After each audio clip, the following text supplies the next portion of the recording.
ठीक है जी, तो चलिए करते हैं पढ़ाई। ठीक है जी, हम लोग कर रहे थे लास्ट की क्लास में, क्या कर रहे थे हम, आरसीएम पढ़ रहे थे।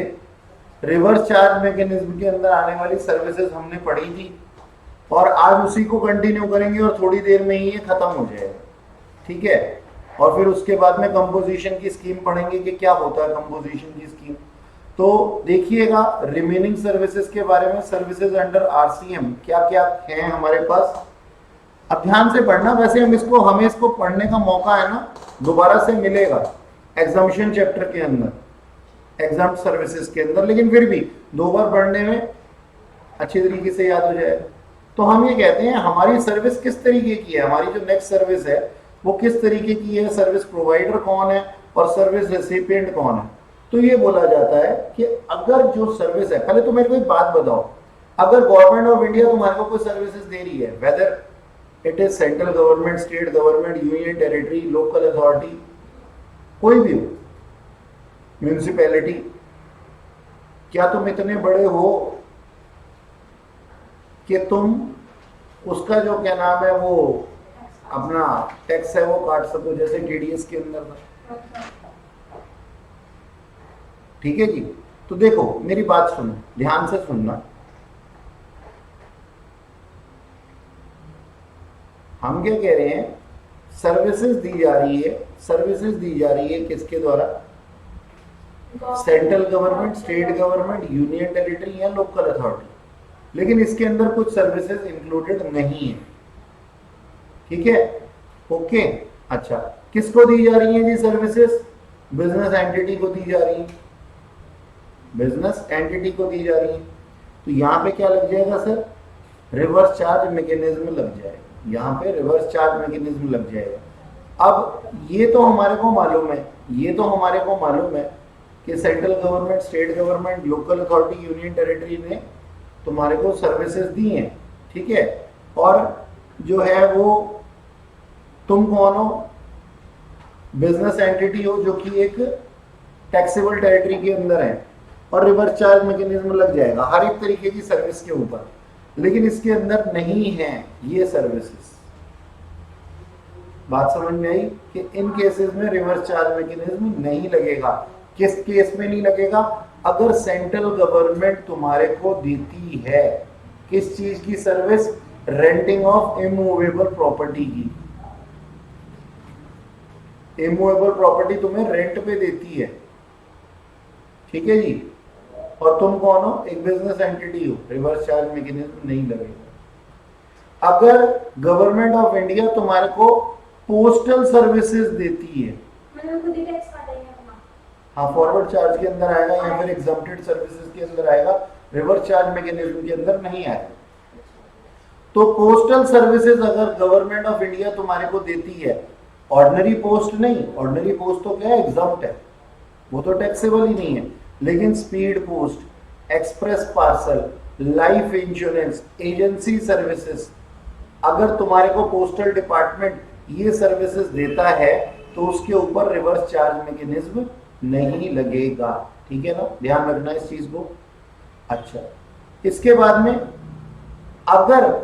अगर सर्विसेज दी गई हैं, किस लिए दी गई हैं, एयरक्राफ्ट के लिए या फिर वेसल के लिए, चाहे इनसाइड हो चाहे आउटसाइड हो, in the presence of port और एयरपोर्ट, यानी कि सर्विसेज जो दी गई हैं वो कहाँ पे दी गई हैं जी, मतलब मान लो आप एयरपोर्ट पे, आप कौन है, आप किंगफिशर है, आप स्पाइस जेट है, आपको पोर्ट और एयरपोर्ट पे सर्विसेज दी गई है सेंट्रल गवर्नमेंट, स्टेट गवर्नमेंट के द्वारा। ठीक है जी, विद इन द प्रेजेंट का मतलब है उसके ही क्षेत्र अधिकार में या फिर उसके बाहर।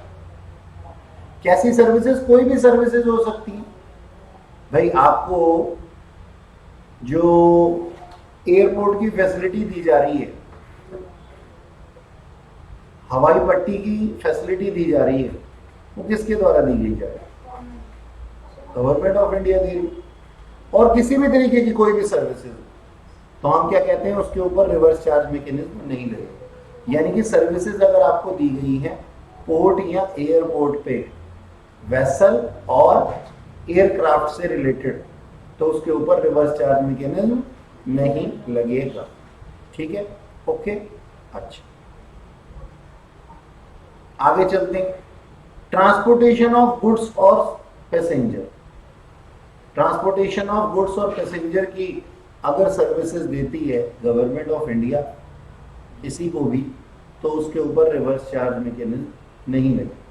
ठीक, तो ये सारी सर्विसेज के ऊपर जो रेड पेन से लिखी हुई है इस पे आरसीएम नहीं लगेगा।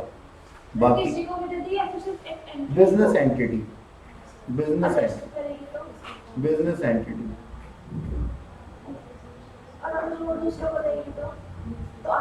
मतलब बिजनेस एंटिटी नहीं हुआ, अदर्स हुआ। अदर्स कौन? इंडिविजुअल के लिए एग्जम्पशंस के अंदर आती हैं। सर मतलब उसमें आरसीएम के केस में नहीं होता है। बिजनेस एंटिटी को था ना, तो आरसीएम तो बिजनेस एंटिटी के लिए लिखा हुआ। सर्विस रिसिपिएंट कौन है? देखो जो ब्लू पेन से लिखा हुआ ना, ये हमारा जनरल रूल है। जो ब्लू पेन से लिखा हुआ वो हमारा जनरल रूल है। देखो क्या लिखा हुआ है, services supplied by central government, state government, local authority या union territory to business entity except these service. हाँ जी सर, जब ये जैसे जो सेंट्रल गवर्नमेंट ये वो सर्विस दे रहे हैं, उसके बाद जब वो मतलब जो भी पेमेंट करेगा तो उसमें आर्ट्स के मतलब जो है टैक्स माइनस करके ही देगा, क्योंकि वो तो गवर्नमेंट ही है ना ऊपर। तो नेक्स्ट है हमारे पास में, अब देखो ये हमने ये कर लिया। हाँ, ठीक है, ये एक्सेप्शन वाला था, हाँ। ये सब तुम्हारे को आगे भी मिलेगा। अच्छा, आगे चलते हैं।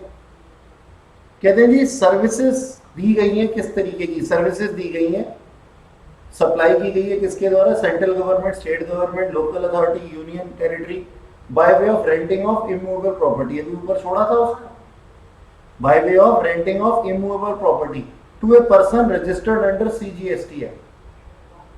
हाँ, मेरा वाला पॉइंट है। बात समझ में आई? वो बिजनेस एंटिटी था। ये कोई भी पर्सन है जिसको कि सीजीएसटी एक्ट के अंदर रजिस्टर्ड किया गया, जिसने कि खुद को रजिस्टर करवाया। ठीक है जी। अच्छा, तो आरसीएम लगेगा। ठीक है जी। और सर्विस प्रोवाइडर कौन है? Government of India. और पर्सन कौन है? रिसिपिएंट कौन है? कोई भी रजिस्टर्ड पर्सन सीजीएसटी एक्ट के अंदर। अच्छा, एक बात बताओ, मैं तुम्हें जब भी कहता हूं ना सीजीएसटी एक्ट, तो मैं एसजीएसटी एक्ट क्यों नहीं कहता?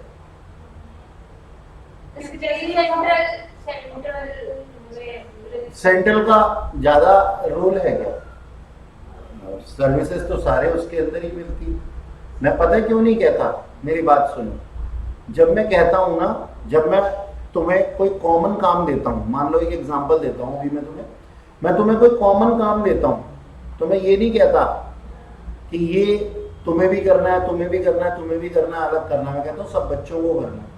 तो सीजीएसटी एक्ट के अंदर आप रजिस्टर्ड हैं, फिर आपका रजिस्ट्रेशन देखा जाता है जिस स्टेट में आप हैं, तो एसजीएसटी के अंदर तो वैसे ही आप आ जाते हैं। अब अगर मैं अलग अलग, पता है हमारे जितने स्टेट हैं उतने ही, जितने स्टेट और जितनी यूनियन टेरिटरी है उतने ही एक्ट है हमारे पास जीएसटी के अंदर। हर स्टेट का अलग है ना, बात समझ में आई? हर यूनियन टेरिटरी का अलग है। जीएसटी इसलिए नहीं रखा क्योंकि जीएसटी के अंदर सेंट्रल और स्टेट दोनों आते हैं। अब स्टेट में तो एक एक स्टेट का नाम लेना पड़ेगा ना फिर, इसलिए मैं बार बार क्या कहता हूँ, रजिस्टर्ड अंडर सीजीएसटी एक्ट। तुमने कभी मुझसे ये नहीं पूछा आज तक कि सर यूटीजीएसटी क्यों नहीं बोला आपने, एसजीएसटी क्यों नहीं बोला? सीजीएसटी एक्ट के अंदर हम एक कॉमन तरीके से रजिस्टर्ड होते। चलें आगे। अच्छा, अगला देखो, वैसे तो ये वाली आगे भी आएंगी सर्विसेज, लेकिन दो बार पढ़ेंगे तो ज्यादा अच्छे से समझ में आएगा।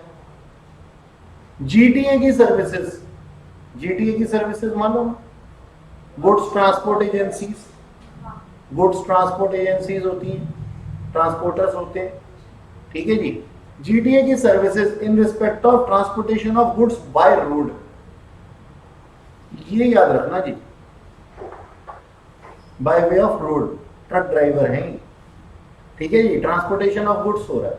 ठीक है, अब देखो इसके पास है ना, पहले तो मैंने यहाँ पे ये रेड पेन से कुछ क्यों लिखा हुआ है, रेड पेन का मतलब होता है जी हमारे पास में ये चीज इंपॉर्टेंट है। अभी क्या इंपॉर्टेंस है इसकी, इसको मैं समझाता हूं तुम्हारे को। देखो इसके पास है ना एक ऑप्शन होता है, जीटीए के पास, गुड्स ट्रांसपोर्ट एजेंसी के पास में है ना एक ऑप्शन होता है, ध्यान से पहले समझ लो अच्छे से। मान लो ये जीटीए है, ये गुड्स ट्रांसपोर्ट एजेंसी है, संता एंड मनता ट्रांसपोर्टेशन एजेंसी, ठीक है ना।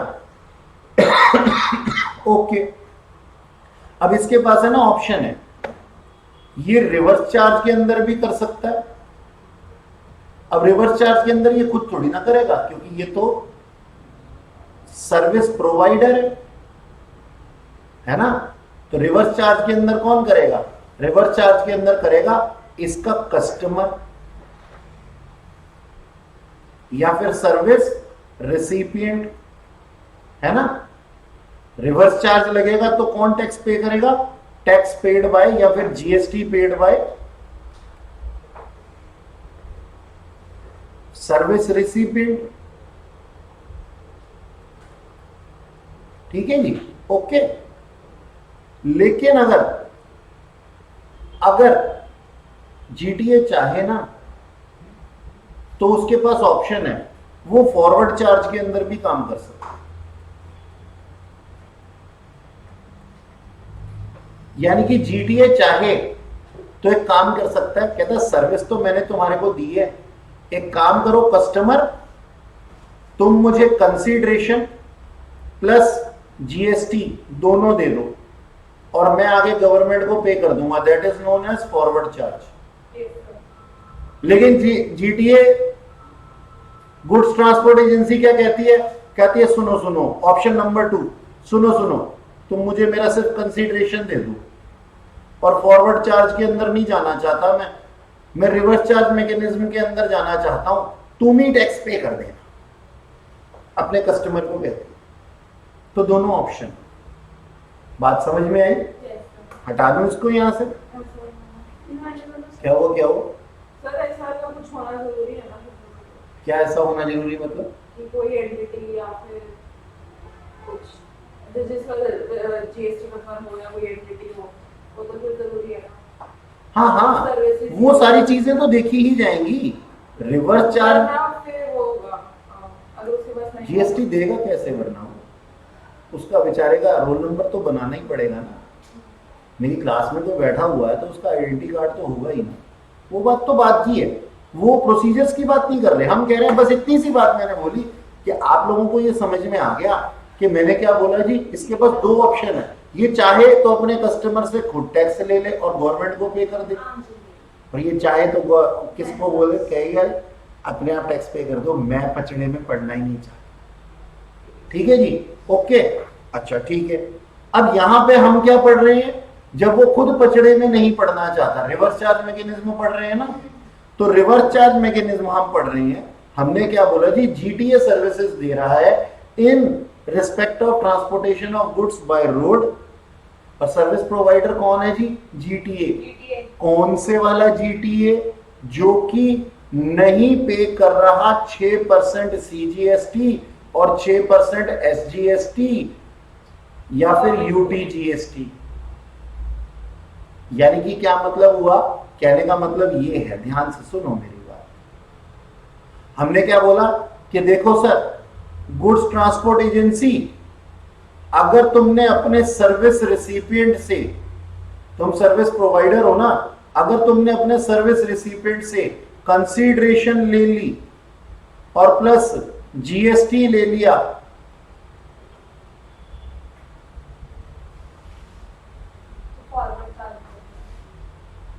जीएसटी ले लिया, तो वो तुम्हारे को लेना पड़ेगा कितना, 12%। ठीक है, 12%। तो हमने कहा कि अच्छा 12% लेना पड़ेगा, कहते हैं। फिर अगर तुम ये ऑप्शन ऑप्ट नहीं करना चाहते तो तुम्हें फिर 12% क्या कुछ भी कलेक्ट करने की जरूरत नहीं है। सर आपने तो वहां 6 लिखा हुआ है, अरे 6 और 6 12 ही तो होते हैं। सीजीएसटी और एसजीएसटी या यूटीजीएसटी जो भी लग रहा होगा, या फिर सिर्फ आईजीएसटी लग रहा होगा, तो 12% हो जाएगा ना, डबल हो जाएगा। तो कहता है अगर तुम अपनी कंसीडरेशन ले रहे हो तो तुम जीएसटी तो लोगे ही नहीं। तो यहां पे क्या लिखा हुआ है, not paid CGST at the rate 6%। ठीक है जी, ओके। तो वो बंदा, वो goods transport agency reverse charge mechanism के अंदर लगेंगे जो कि अपने सर्विस रिसिपेंट से जीएसटी कलेक्ट नहीं कर रहे और उसका रेट साथ में ही दे दिया मैंने। ठीक है, अच्छा अब ये सर्विसेज किसको प्रोवाइड की जाएंगी, ये इंपॉर्टेंट है।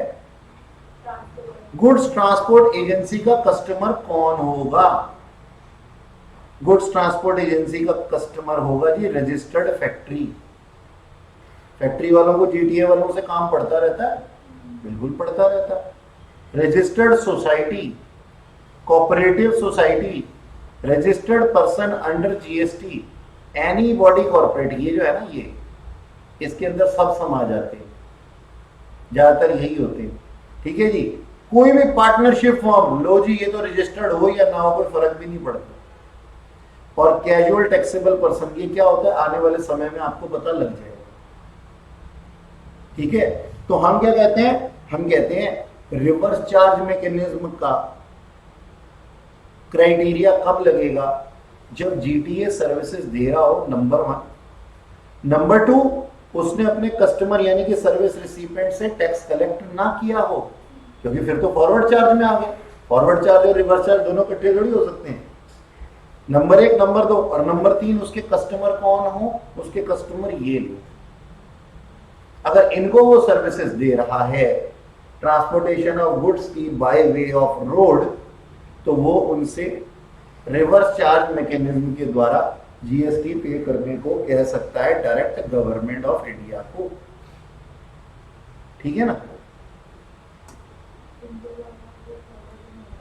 तो इसको अच्छे से देख लो घूर घूर के, अगर कोई पॉइंट समझ में ना आया हो तो पूछो।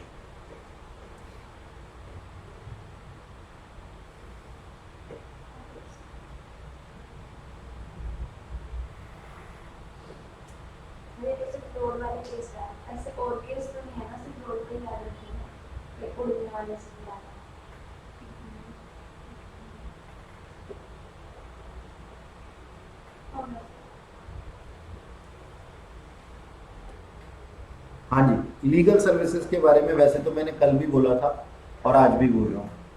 लीगल सर्विसेज के बारे में देखना, अगर लीगल सर्विसेज दी गई हैं एडवोकेट के द्वारा या फिर फर्म ऑफ एडवोकेट के द्वारा, किसको, बिजनेस एंटिटी को, ध्यान से सुनना, किसको, बिजनेस एंटिटी को, जिसकी की टर्नओवर जो है 20 लाख रुपए से ज्यादा है। किसकी टर्नओवर, बिजनेस एंटिटी की। तो ये आरसीएम के अंदर केस लग जाएगा, रिवर्स चार्ज मैकेनिज्म के अंदर। यानी कि सर्विस प्रोवाइडर कौन होगा, ये, सर्विस रिसिपिएंट कौन होगा, ये। और क्योंकि ये रजिस्टर्ड पर्सन है और ये ऑर्डिनरी चोर है, हम किसके ऊपर किसको पकड़ लेते हैं, बिजनेस। ठीक है, ओके, याद रहेगा। अच्छा, अगर आर्बिट्रल ट्रिब्यूनल या फिर सीनियर एडवोकेट की सर्विसेज मिलती है, और ये आर्बिट्रल ट्रिब्यूनल तो नहीं, लेकिन मैं सीनियर एडवोकेट की बात कर रहा हूं। सीनियर एडवोकेट जिसकी टर्नओवर जो है वो 20 लाख रुपए से ज्यादा है, और ये सर्विस किसको दे रहा है, बिजनेस एंटिटी को दे रहा है जिसकी टर्नओवर 20 लाख से ज्यादा है, तो भी केस आरसीएम के अंदर ही लगे। यानी कि देखो, पहले ये छोटा वाला चोर, ये चोरों की एक फॉर्म, ये बड़े चोर, और जो कि 20 लाख से ज्यादा की टर्नओवर रखते हैं, हमने फिर भी इनके ऊपर विश्वास नहीं किया। किसके ऊपर विश्वास कर रहे हैं, बिजनेस एंटिटी पे। लेकिन याद रखना, दोनों ही केसेस में बिजनेस एंटिटी की टर्नओवर 20 लाख से ज्यादा होनी चाहिए। सर ये 20 लाख से ज्यादा का क्या क्राइटेरिया है, सर ये 20 लाख से ऊपर जाते ही रजिस्टर्ड हो जाते हैं ना, रजिस्टर्ड बिजनेस एंटिटी है, ये बैलेंस शीट नहीं है, बिजनेस है। क्या हुआ, हाँ, एडवोकेट पे विश्वास नहीं कर रहे, इनका तो काम ही है झूठ बोलने का। याद दिया तरीका है। हाँ, वो और क्या, मैंने सच में ये बोला? कल को मेरे पे कोई केस फाइल कर दे इस वीडियो को देख करके कि आप हमें चोर कह रहे थे, कहती सच में वो चोर होते हैं क्या? अरे नहीं सर, मुझे लगा कुछ होगा। नहीं नहीं, ऐसा कुछ रजिस्टर्ड भी होता है। नहीं। रजिस्टर्ड जीएसटी में कोई एडवोकेट क्यों होगा? एक मिनट, आर्बिट्रल ट्रिब्यूनल तो बेचारे सेवा के लिए बैठे हुए। लेकिन अच्छा, एक बात बताऊं मैं तुम्हारे को, किसी भी तरीके से सारे सर्विस प्रोवाइडर को ना जीएसटी के अंदर रजिस्टर होना ही चाहिए, जैसे as a chartered accountant, as a company secretary. अगर आप सेल्फ प्रैक्टिस कर रहे हो तो, अगर आप कंपनी के एम्प्लॉय हो तो जीएसटी से बाहर ही हो गए ना, क्योंकि एम्प्लॉय एम्प्लॉयर रिलेशनशिप में जीएसटी नहीं लगता। ये तो वो होते हैं जो पैनल पे होते हैं लोग, चाहे डॉक्टर्स हो, चाहे इंजीनियर हो, चाहे चार्टर्ड अकाउंटेंट्स हो। तो आप खुद सोच करके बताओ, हम किस पे ज्यादा विश्वास करें, एक बिजनेस एंटिटी या फिर एक नॉर्मल सा दिखने वाला एडवोकेट, एक सिंगल पर्सन, चाहे ऐसे सिंगल पर्सन की फर्म भी क्यों ना हो। हम नहीं विश्वास करते। हम आरसीएम के अंदर किससे सर्विसेज, किससे जीएसटी लेते हैं जी? जीएसटी किससे लेते हैं हम? बिजनेस एंटिटी से, प्रोवाइडेड वो रजिस्टर्ड बिजनेस एंटिटी हो। ठीक है, ओके, थोड़ा सा आगे चले। सर ये भी बता दो फिर साथ में वो भाई भाई वाला और बेटा। तो आ तो रहा हूं मैं, आ जाओ। नोट, अब वैसे तो ये चीज एग्जम्प्टेड सर्विसेज में आएगी, लेकिन अगर लिखा हुआ है तो क्रॉस टेबल की तरह साथ में ही याद कर सकते हैं। तो लीगल सर्विसेज अगर दी जाती हैं गवर्नमेंट को, लीगल सर्विसेज टू गवर्नमेंट, तो ये टोटली एग्जम्प्ट है। ठीक है, यानी कि एडवोकेट ने किसको सर्विस दी है? गवर्नमेंट ऑफ इंडिया को दी, तो जीएसटी नहीं ले सकता। अच्छा, लीगल सर्विसेज अगर एडवोकेट के द्वारा दी जाती हैं या फिर फॉर्म ऑफ एडवोकेट के द्वारा दी जाती हैं, किसको? अनदर एडवोकेट को या फिर फॉर्म ऑफ एडवोकेट को। देखो, लेने और देने वाले दोनों समान दिखाई दे रहे हैं।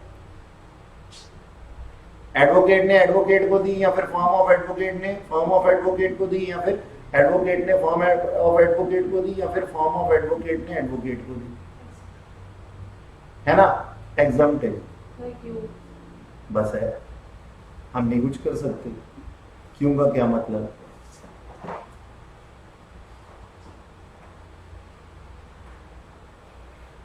ये छोटी छोटी चीजें होती हैं। जैसे मैं आपको एक लॉजिक बता देता हूं।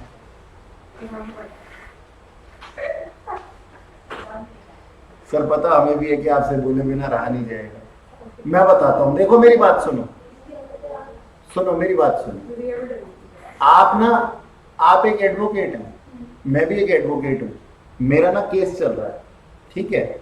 अब मेरा केस चल रहा है, मेरी ना सेम डेट पे ना 2 जगह हियरिंग पड़ गई है, एक पटियाला हाउस कोर्ट में और एक सुप्रीम कोर्ट में।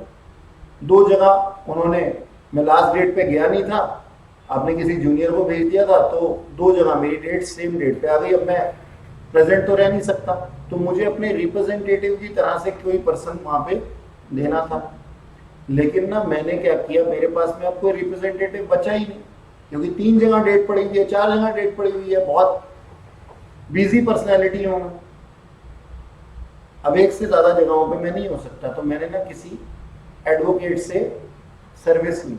मैंने कहा सुनो भैया इधर आओ, मेरे बिहाफ पे वहां जा करके सिर्फ खड़े हो जाना, या फिर ये थोड़ा सा तुम्हारे को बता देता हूँ केस के अंदर क्या था, वहां जाकर के आर्ग्यू नहीं करनी, सिर्फ अगली डेट ही लेनी है, या फिर कुछ और नोटिफिकेशन लेना है, या फिर पार्टी से कोई डील करनी है, किसी भी तरीके से। बहुत सारे चीज होते हैं, ऐसे नहीं होता कि तुमने कोर्ट में जैसे देखा हुआ है जज साहब करके सिर्फ वकील चीखते ही रहते हैं, बहुत से और प्रोसीडिंग्स भी होती हैं, तो चुप करके भी वहां काम होता है।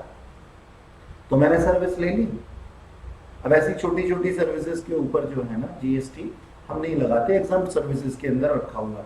अब ये तो मैंने तुम्हारे को एक एग्जांपल से बता दिया, ऐसा कोई जरूरी नहीं है कि हर चीज के पीछे लॉजिक हो कि इसको एग्जाम के अंदर क्यों रखा हुआ है। बहुत सी चीजें इस तरीके से भी होती हैं, जैसे कि क्रिमिनेशन से रिलेटेड चीजें जो हैं, वो एग्जाम सर्विसेज के अंदर रखी हुई है, मॉर्चरी की सर्विस को एग्जाम सर्विस के अंदर रखा हुआ। अब तुम मेरे को अगर कहोगे क्यों, तो मैं क्या बोलूंगा, मैं जस्टिफिकेशन में यही बोलूंगा कि भाई इंसान को अंतिम समय में छोड़ दिया जाता है टैक्स से। फिर आप कहोगे सर इनकम टैक्स में तो नहीं छोड़ते थे। तो इस लड़ाई का तो कोई अंत है ही नहीं। तो जैसा लिखा है उसको वैसा याद करने की कोशिश करो। जहां पे क्यों का कोई कारण होगा या उसके पीछे कोई नोटिफिकेशन या फिर कोई केस होगा तो मैं खुद बता दूंगा ताकि वो चीज आपको याद रहे। ठीक है, ओके, चलो आओ आगे बढ़ते हैं। सीधी बैठ बेटा, सीधी बैठ। अभी तो माशाल्लाह जवान हो तो, है ना। अभी से कमर टूट जाएगी तो फिर जीवन का सफर कैसे कटेगा। आगे चलते हैं जी। और सर एडवोकेट अगर इंडिविजुअल को सर्विस बेटा मैं आ रहा हूँ ना, देखो ना, देखो एडवोकेट ने एडवोकेट को दी या फॉर्म ऑफ एडवोकेट ने फॉर्म ऑफ एडवोकेट को दी, एग्जाम कहेगी legal services by senior advocate, legal services by senior advocate to another senior advocate. अब ये दोनों भी भाई भाई दिख रहे हैं तुम्हारे को, दोनों सीनियर सीनियर है। या फिर एडवोकेट या फिर फॉर्म ऑफ एडवोकेट ने सर्विस दी हो किसको, सीनियर एडवोकेट को, यानी कि भाई ने भाई को सर्विस दी हो। पहले तो सबसे ऊपर क्या, गवर्नमेंट को सर्विसेज एग्जाम। दूसरे में यहाँ पे भी ये भाई भाई लग रहे थे, इक्वल रैंक के थे, यहाँ पे भी ये इक्वल रैंक के थे, यहाँ पे भी ये इक्वल रैंक के। या फिर नीचे वाले किसी पर्सन ने, एडवोकेट ने सीनियर एडवोकेट को दियो या फिर फॉर्म ऑफ एडवोकेट ने सीनियर एडवोकेट को दियो तो भी एग्जाम है। अगर सीनियर ने लिया तो ठीक है, तो आगे चलें। अब देखो, ये देखो, ये देखो जरा ध्यान से क्या लिखा हुआ है।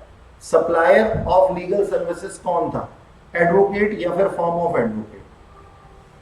इसने सर्विस दी किसको, बिजनेस को, जिसकी की टर्नओवर 19 लाख रुपए है। 20 लाख से कम एग्जाम्प्ट हो जाएगा, अनरजिस्टर्ड है। ठीक है जी, ओके।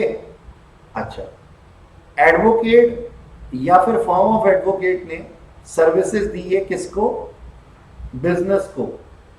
20 लाख से ज्यादा है, टैक्सेबल हो जाएगा रिवर्स चार्ज मैकेनिज्म के अंदर, अभी हमने ऊपर पढ़ा था। एडवोकेट और फॉर्म ऑफ एडवोकेट ने राहुल क्या लगता है कौन है, इंसान नहीं, इंडिविजुअल, नालायक इंसान, सर्विस दी, एग्जाम्प्ट है। जस्टिस महंगा नहीं होना चाहिए ये कहने के लिए। लेकिन अगर भाई साहब एडवोकेट की सर्विसेज है किसको, फॉर्म ऑफ एडवोकेट की या फिर एडवोकेट की सर्विसेज है किसी इंडिविजुअल को, जो कि इंडिविजुअल, रजिस्टर्ड इंडिविजुअल है। 20 लाख से ऊपर चला गया ना, टैक्सेबल हो जाएगा आरसीएम के अंदर। मैडम आपकी बात का जवाब मिला कि सर अगर बिजनेस एंटिटी को दे रहा है या फिर इंडिविजुअल को दे रहा है, रजिस्ट्रेशन मस्ट है तो आरसीएम लगेगा, वरना एग्जाम्प्ट हो जाएगा। सर 20 लाख से कम हो रहा है तो रजिस्टर नहीं करा सकते। हाँ 10 बार बोल चुका हूँ इस चीज को। वॉलेंटरली तो आप कैसे भी करा लो, मतलब करा सकते हैं। हाँ, रजिस्टर्ड पर्सन अगर नहीं। जैसे राहुल उसकी 19 लाख है, उसने लेकिन रजिस्टर्ड करा, फिर तो बात ही खत्म होगी ना, रजिस्टर्ड है। अच्छा, आगे देखते हैं जी। एडवोकेट सर एग्जाम पे इसमें फॉरवर्ड चार्ज नहीं लगेगा किसमें, एडवोकेट की सर्विस जो एग्जाम है उसमें फॉरवर्ड चार्ज कैसे लगाएगा, टैक्सेबल ही नहीं है तो फॉरवर्ड क्या और रिवर्स क्या, दुष्ट प्राणी। नहीं, फॉरवर्ड तो लगेगा ना, रिवर्स नहीं लगेगा। एग्जाम का मतलब एग्जाम होता है, मतलब टैक्सेबल ही नहीं है, नॉट टैक्सेबल। भूल गए क्या, सर मैं लॉजिक मुझे लगा आरसीएम लॉजिक अरे आरसीएम से एग्जाम है, ये भगवान। सर मैं लॉजिक जानना चाह रही हूँ कि एग्जाम पे इसमें फॉरवर्ड चार्ज क्यों नहीं टर्नओवर देखनी है तुम्हें, बस रजिस्टर्ड है तो है। बस यही, हाँ चाहे वो 19 लाख ही क्यों ना हो। ठीक है भाई सर, 20 ठीक है सर, समझ गई सर ठीक है। एडवोकेट या फिर फॉर्म ऑफ एडवोकेट की सर्विस मिली है। मैं ये मान करके इस क्वेश्चन को ड्राफ्ट करा है मैंने कि 20 लाख से कम होने पे उसने वॉलेंटरली खुद को रजिस्टर नहीं करवाया हुआ। ठीक है ठीक है, अच्छा आगे देखो। ये सर्विसेज अगर एडवोकेट ने एडवोकेट को दी है तो एग्जाम्प्ट है। एडवोकेट ने फॉर्म ऑफ एडवोकेट या फिर एडवोकेट को दी है जिसकी टर्नओवर 27 लाख है, हमें कोई फर्क नहीं कोई फर्क ही नहीं पड़ता, भाई भाई है। और इसको सीनियर एडवोकेट को दी है, यानी कि बेटे ने बाप को दी है और बाप टर्नओवर से ज्यादा था, रजिस्ट्रेशन के लिए एलिजिबल था, भाड़ में जाए। मैंने क्या लिखा? Turnover doesn't matter. कोई शक? सर आप मैं एस्ट्रिक लगा रहा हूं। एस्ट्रिक यहाँ लगाया हुआ है क्योंकि भगवान कैसे बच्चे हैं। सर क्यों लगा क्योंकि हुआ है? मान लीजिए टर्नओवर ये कनेक्टर बनाने के लिए, क्योंकि यहाँ पे मैंने 27 लाख रुपए लिखा है। 27 लाख रुपए में तुम भावुक हो जाओगे कि ये तो रजिस्टर्ड है। मैं कहता हूं रजिस्टर्ड हो या ना हो, अगर एडवोकेट और फर्म ऑफ एडवोकेट ने फर्म ऑफ एडवोकेट या फिर एडवोकेट को दिया है या फिर सीनियर एडवोकेट को सर्विसेज दी है, irrespective of the fact whether they are registered or not, service recipient is registered or not, भाई से भाई की सर्विस एग्जाम्प्ट है। ठीक है सर। बस। सर पीट को मन कर रहा हूं। हाँ, पीटने का मन करता है मुझे, बिल्कुल सही। और मैं तो ये भी कहता हूं कि टीचर की जिंदगी में 3-4 मर्डर तो माफ होनी चाहिए। ताला तो मेरे ही करोगे। मम्मी पापा क्या बोल करो यार बेटी को। टीचर जो है वो सर बहुत जल्दी खत्म हो अगर जाएगा। मम्मी पापा को क्या होगा अगर 4 लाख हो गए तो सर देखो कि कह रही है, बहुत जल्दी नहीं खत्म हो नहीं, जाएगा। मैं सोच समझ के मारूंगा ना, ऐसे चलते फिरते मत अब मारूंगा। इससे मतलब मुझे और आएंगे फ्यूचर में। हाँ, कब तक एक वो था, चुटकुला था, तेरी बात सुन करके याद आया कि स्कूल के बाहर लिखा हुआ होता है क्या, गो स्लो स्कूल अहेड, हाँ है ना? तो स्लो। वो कारण क्या होता है? वो कहता है कि बच्चों को मार मत देना, इन्हें हमारे लिए छोड़ देना, हम मारेंगे इनको। अच्छा जी, सुनो सुनो, ध्यान से सुनो, इधर सुनो, नालायको बस। बेटा एक और है क्वेश्चन, अभी खत्म नहीं हुआ। सीनियर एडवोकेट या फिर देखो, 2 चीजें बताई थी ना मैंने तुम्हारे को, इधर देखो, हाँ सर यहाँ पे दो थे ना, तो एक साइड का किया भी तो दूसरा साइड अभी देखना। अब इधर देखें, एक और क्वेश्चन बनाया, सीनियर एडवोकेट या फिर आर्बिट्रल ट्रिब्यूनल की सर्विसेज अगर बिजनेस को मिली है जो कि रजिस्टर्ड नहीं है, एग्जाम्प्ट है, और अगर रजिस्टर्ड है तो आरसीएम, अगर इंडिविजुअल को मिली है एग्जाम्प्ट, इंडिविजुअल रजिस्टर्ड है तो आरसीएम। देखो वैसा ही है ना, ऊपर जैसा ही। अच्छा, सीनियर एडवोकेट ने, बाप ने किसको दिए जी? बेटे को दिए, एडवोकेट को दिए ना, ठीक है जी, एग्जाम्प्ट है। अब सीनियर एडवोकेट ने या फिर आर्बिट्रल ट्रिब्यूनल ने फॉर्म ऑफ एडवोकेट को दिए, इससे बड़ा तो कोई भी नहीं है, ठीक है ना, सर्विस प्रोवाइडर से, फिर भी एग्जाम्प्ट है। सीनियर एडवोकेट ने एडवोकेट को या फिर फॉर्म ऑफ एडवोकेट को दी है, लेकिन अब बच्चा बड़ा हो गया, दिख रहा है, 22 लाख पे पहुंच गया, रजिस्टर्ड हो गया, रजिस्टर्ड होगा तो फिर ले लेंगे आरसीएम लगे। बिजनेस एंटिटी लिखा था हाँ, ऊपर, अब बिजनेस एंटिटी लिखा था ना, ये तो एडवोकेट, सीनियर एडवोकेट किसको दे रहा है? बच्चे को, और वो कौन सा वाला बच्चा है? बड़ा बच्चा है जो कि रजिस्टर्ड हो चुका है, तो आरसीएम लगेगा। अगर सीनियर एडवोकेट ने सीनियर एडवोकेट को दी है, यानी कि भाई ने भाई को दी है, तो हमें टर्नओवर के बारे में सोचना ही नहीं है, एग्जाम्प्ट ही होगा। सर जरा ऊपर आना हाँ, लो आए ऊपर। सर सर एक बार कंपैरिजन में फिर से बताओ। बस ये बच्चों वाला एक बार होगा और नहीं होगा। देखो, बच्चे ने बाप को दिया है, बच्चा कौन है? एडवोकेट, और सीनियर एडवोकेट बाप है। बच्चा बाप को दे दे, बाप रजिस्टर्ड हो अनरजिस्टर्ड हो, सीनियर एडवोकेट रजिस्टर्ड हो अनरजिस्टर्ड हो, डजंट मैटर, एग्जाम्प्ट ही रहेगा। लेकिन बाप जब बेटे को देगा तो वो किसको दे सकता है? अच्छा एक बात बताना, एक बात बताओ, जब तुम अपने पापा को कोई गिफ्ट देते हो तो ये तुम्हारे लिए क्या है? तो पापा बख्शीश देते हैं तुम्हारे को, कहते हैं अरे कोई बात नहीं, चाहे तुम कितने ही बड़े हो जाओ। लेकिन जब पापा से तुम लेते हो तो ये फक्र की बात है, कहां तक? जहां तक तुम अबोध बालक हो। जब तुम बड़े हो गए, कमाने जा रहे हो, उसके बाद भी पापा से ले रहे हो, तो फिर तो गलत बात है ना, तो वहां पे आरसीएम लग जाता है। देखो क्या लिखा है यहाँ पे, सीनियर एडवोकेट ने सर्विसेज दी हैं, ये दोनों बड़े हैं ना, बाप है ये, और यहाँ पे ये बच्चा कौन था? ये बच्चा था, पहले बात तो बच्चा था ये, दूसरी बात, कौन सा बच्चा था? ये बड़ा बच्चा था, बड़ा हो गया अब ये, ठीक है ना? एक मिनट, और यहाँ पे भाई ने भाई को दिया है, वो तो एग्जाम्प्ट होता है। और ऊपर वाला देखो, ऊपर बच्चे ने, ये बच्चा था ना, बच्चे ने सीनियर एडवोकेट को दी थी तो एग्जाम्प्ट था।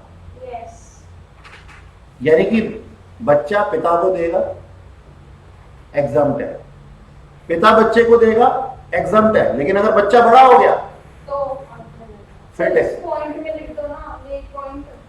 दीदी ये क्वेश्चन इसीलिए बनाया गया, मैंने आपको एग्जाम्पशन अभी तक नहीं पढ़ाई ना, फिर भी मैंने ये पॉइंट यहाँ पे बना दिया ना। मेरे को तो कायदे से बनाना चाहिए था सिर्फ ये आरसीएम का, ये तो याद कराने के लिए, ये तो आएगा अभी चैप्टर के अंदर एग्जाम्प्टेड सर्विसेज के अंदर, ये तो क्योंकि क्रॉस टेबल की तरह मैं याद कराना चाह रहा हूं।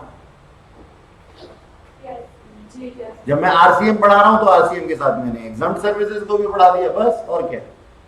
ठीक है, चलूं आगे। अच्छा, क्यों?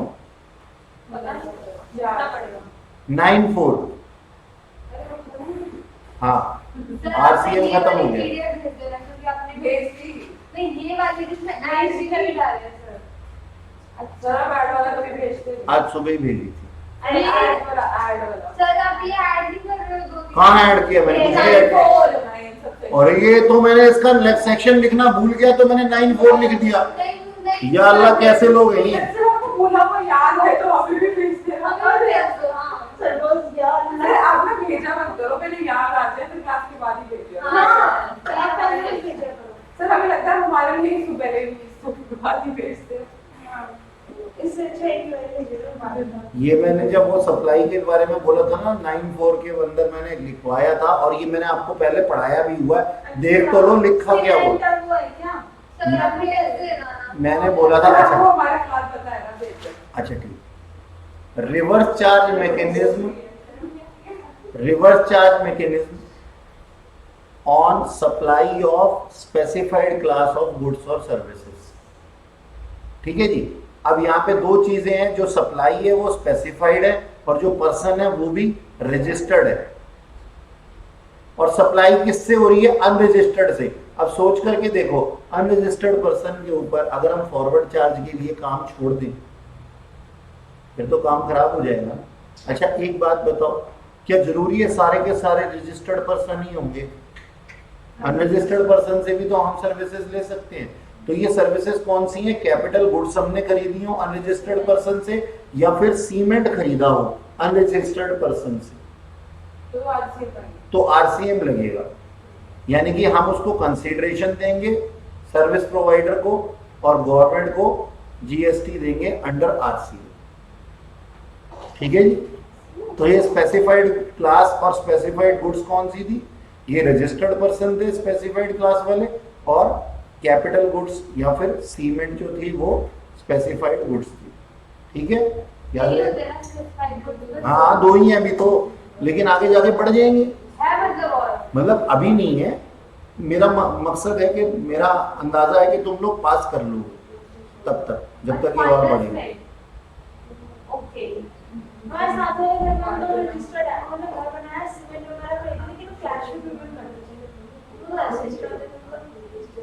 तो कैश में पेमेंट करके उन्होंने फिर बचा लिया ना पैसा यहीं पे। ये अगर वो, अच्छा आपने बोला क्या, हमारे साथ वाले घर वाले हैं, साथ में घर वाले हैं, उन्होंने पर्सनल यूज के लिए लिया है ना, और वो रजिस्टर्ड है जीएसटी के अंदर, रजिस्टर्ड है जीएसटी के अंदर, मतलब आम इंसान।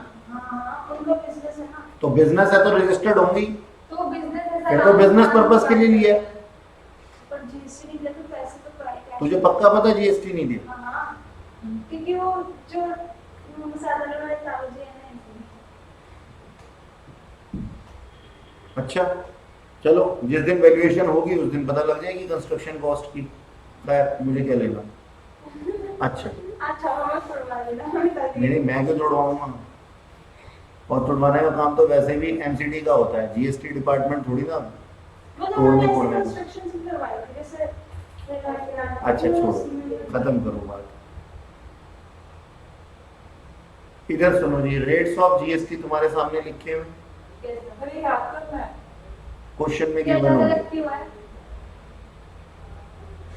अलग अलग क्यों है? हाँ एक ही रेट लगा देते हैं हर एक पे।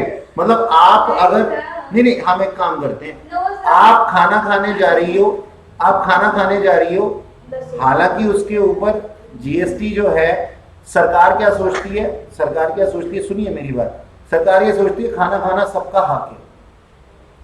आप खाना खाने जा रही हो, आपके ऊपर मान लो कम टैक्स लगाया, 1.5% का लगाया, मान लो, ऐसा है नहीं वैसे, तो 1.5% का टैक्स लगाया, लेकिन वहीं आप शोरूम से, पैंटालून के शोरूम से या फिर कहीं से कुछ ऐसी लग्जरियस आइटम खरीद रही हैं, तो आपके ऊपर 18% जीएसटी लगाया। तो अब आप कह रही हैं नहीं, ये जो छोले भटूरे खाए थे इस पे भी 18%। ये डिपेंड करता है ना, सरकार के दिमाग में कुछ तो चीजें, लॉ मेकर के दिमाग में ऐसी चीजें आई होंगी ना। एक गुड्स की कैटेगरी में बता दो क्या? कि 0.15 किस पे लगेगा, 1.5 इसके लिए क्या करना है जान के। आपके क्वेश्चन में दिया हुआ होगा कि कितने परसेंट से टैक्स लगाना है, आपने तो दिया। किस पे कितना लगाएगा। अभी आप HSN नंबर भी पूछने लग जाओगे मुझसे, पढ़ना है डेप्थ में। वो क्या था? सुनो ध्यान से, यार पूछ के सुने अब। अच्छा सुनो, अच्छे से पता नहीं सर क्या बना कर गया ना। गुड्स, नहीं नहीं सही बता रहा हूँ, जो मैं पढ़ा रहा था वही बता रहा हूँ। अच्छा यही बता। गुड्स और सर्विसेज, मुझे लगा गुड्स और सर्विसेज के ऊपर, गुड्स के ऊपर सीजीएसटी और आईजीएसटी, आप ये देखोगे डबल रेट हो जाता है। यस यूजीएसटी मांगना। यस ये देखो, 1.5 का डबल 3, 2.5 का डबल 5, 6 का 12 6 का 12, क्योंकि इंटीग्रेटेड जीएसटी जो है वो कब लगता है? इंटरस्टेट सप्लाई में, और ये इंट्रास्टेट सप्लाई में। तो सीजीएसटी और एसजीएसटी इतने इतने दामों से ही होते हैं, यानी कि प्लस 1.5% और हो जाएगा। अच्छा जी, सर्विसेज के ऊपर सीजीएसटी और आईजीएसटी के ये रेट्स हैं। मैक्सिमम जो रेट लगाए जा सकते हैं ना, मतलब लॉ मेकर्स ने भी आपके ऊपर एहसान किया हुआ है, मैक्सिमम जो है ना वो सीजीएसटी के अंदर रेट 20% और आईजीएसटी के अंदर 40% लिए जा सकते हैं, लेकिन आज तक का जो मैक्सिमम रेट है वो कितना है? 14%। सीजीएसटी के लिए और आईजीएसटी के लिए 28%, यानी कि कभी अमेंड होगा तो वो ज्यादा से मैक्सिमम 40% तक जा सकता है। और अगर क्या नाम है, एक्ट के अंदर ही चेंज करते हैं हम तो 40 से और आगे भी जा सकते हैं। अच्छा ठीक है जी, ओके, चले आगे। एसडीएफसी का तो सेम ही होगा ना सीजीएसटी। हाँ, सीजीएसटी और एसजीएसटी सेम, यानी कि मैं अगर यहाँ पे बोलता हूँ कि 6% है तो 6 और 6 12 हो जाता है। और सर आईजीएसटी हमेशा डबल ही होगा। आईजीएसटी हमेशा डबल ही होता है, क्योंकि आईजीएसटी सिंगल टैक्स है, हाँ, और वो और सीजीएसटी और एसजीएसटी या फिर यूटीजीएसटी हाफ हाफ, आईजीएसटी का हाफ हाफ हो गया। सर एसजीएसटी पे क्या था ना, मैं आपको बताता हूँ ना, मेरी बात सुनो। हाँ, ये बिल्कुल सही कह रही हैं, बिल्कुल सही कह रही हैं। जैसे मैंने कल कहा था, मैंने क्या कहा था कि मान लीजिए दिल्ली से दिल्ली में सामान बिक रहा है, दिल्ली टू दिल्ली, तो यहाँ क्या लगेगा? सीजीएसटी और एसजीएसटी। क्यों? क्योंकि इसका अपना लेजिस्लेचर है। अच्छा, अगर मान लो इसको पकड़ते हैं हम अपना लक्षद्वीप अरे वाह, क्या तो यूटीजीएसटी से लक्षद्वीप, अच्छा तो सीजीएसटी और यूटीजीएसटी, ठीक है जी। अच्छा, अगर जयपुर से उदयपुर, सीजीएसटी एसजीएसटी, लेकिन अगर जयपुर से बिहार तो सिंगल आईजीएसटी, और आईजीएसटी ये जो बिहार वाला है ये सेंट्रल के पास में जाएगा, यानी कि जयपुर वाले को देगा बिहार वाला टैक्स, और ये जयपुर का जो डिस्ट्रीब्यूटर है ये गवर्नमेंट को देगा, किसको? सेंट्रल गवर्नमेंट को। और फिर वो शेयर फिर वो बिहार वाले फिर वो बिहार वाले को हाफ शेयर दे दे। ये बताया था मैंने आप।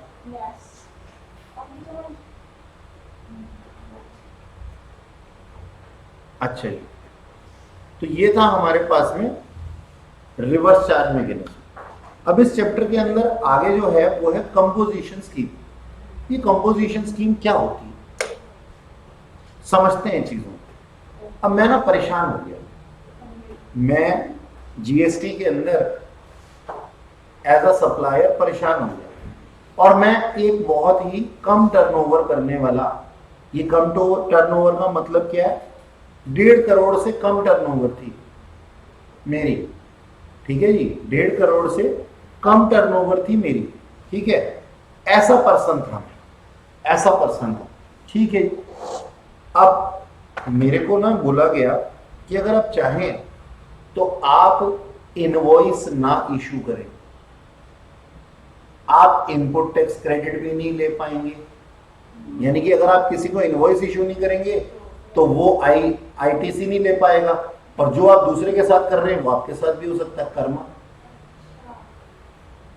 तो हमने क्या बोला, अगर आप 1.5 करोड़ से कम की टर्नओवर रखते हैं तो आपको एक स्कीम बता देता हूं कि आप नॉर्मल स्कीम में जीएसटी पे मत कीजिए। आप जो है अपने जीएसटी का कुछ नॉमिनल सा चार्ज पे कर दीजिए। जैसे कि अगर आप मैन्युफैक्चरर हैं तो आप अपनी टर्नओवर का 1% जीएसटी अपनी पॉकेट से पे कर दीजिए, हम आपसे नहीं पूछेंगे। यानी कि मान लीजिए आपकी टर्नओवर जो थी वो 70 लाख रुपए थी, 70 लाख रुपए का 1% कितना होता? अगर आप मैन्युफैक्चरर हैं, अगर आप मैन्युफैक्चरर हैं तो 7 लाख रुपए आप पे कर दीजिए। 70 लाख का 1% 7 लाख, 70,000 रुपए आप पे कर दीजिए, और अब आप इसको अपने कस्टमर पे शिफ्ट नहीं कर सकते, यानी कि आपको अपनी जेब से ही पे करना पड़ेगा। सही, तो वही है इनकम टैक्स पर एवी की। हाँ, वो जो कंपोजिशन स्कीम जैसे वहां पे थी प्रेजम्पटिव इनकम वाली, वैसे ही यहाँ पे। तो हमने क्या बोला जी, हमने बोला लेकिन रिस्ट्रिक्शन है, अगर आप 1.5 करोड़ से ऊपर चले गए तो कहानी खत्म। लेकिन ये 1.5 करोड़ की लिमिट अलग अलग भी हो सकती है। पहले मेरी जो बात मैंने बोली उसमें आप कंफर्टेबल हैं? सर खुद की जेब में से करना, खुद की जेब से पे करना, हाँ हाँ, मैं फिर से बताऊंगा, और तब तक बताऊंगा जब तक आपको समझ नहीं है। गलत है ना, देखो मैं समझाता हूँ, मैं देखो ना मैं समझाता हूँ, वही तो मैंने, इसीलिए तो ये ब्लैंक पेज इसीलिए तो खोला है। तुम्हें क्या लगा कि मैं यहाँ पे ड्राइंग बनाने वाला हूँ? सर मैं ये पागलों में भी देखो मेरी बात सुन, स्कीम 1, ये एक मिस्टर एक्स हैं, और मिस्टर एक्स क्या करते हैं जी, सप्लायर हैं गुड्स के। मैं गुड्स की बात कर रहा हूँ, स्पेसिफिकली गुड्स की बात कर रहा हूँ, सर्विसेज की बात नहीं कर रहा। सप्लायर ऑफ गुड्स हैं, इन्होंने ना टर्नओवर की कितने की, 2 करोड़ की। क्या कंपोजिशन स्कीम इनके लिए है? नहीं, भाग जाओ यहां से। तो अब मैं क्या कहता हूं, इन्होंने टर्नओवर की 80 लाख रुपए प्रीवियस ईयर में। अच्छा ठीक, प्रीवियस ईयर में 80 लाख रुपए की इन्होंने टर्नओवर की, यानी कि 1.5 करोड़ से कम की टर्नओवर की। तो इस साल जैसे ही साल शुरू हुआ ना, ये कंपोजिशन स्कीम में ऑप्ट कर सकते हैं। अब कंपोजिशन स्कीम और नॉर्मल स्कीम के अंदर क्या है, क्या है, हम ये कहते हैं ये हमारा नॉर्मल स्कीम और ये कंपोजिशन स्कीम।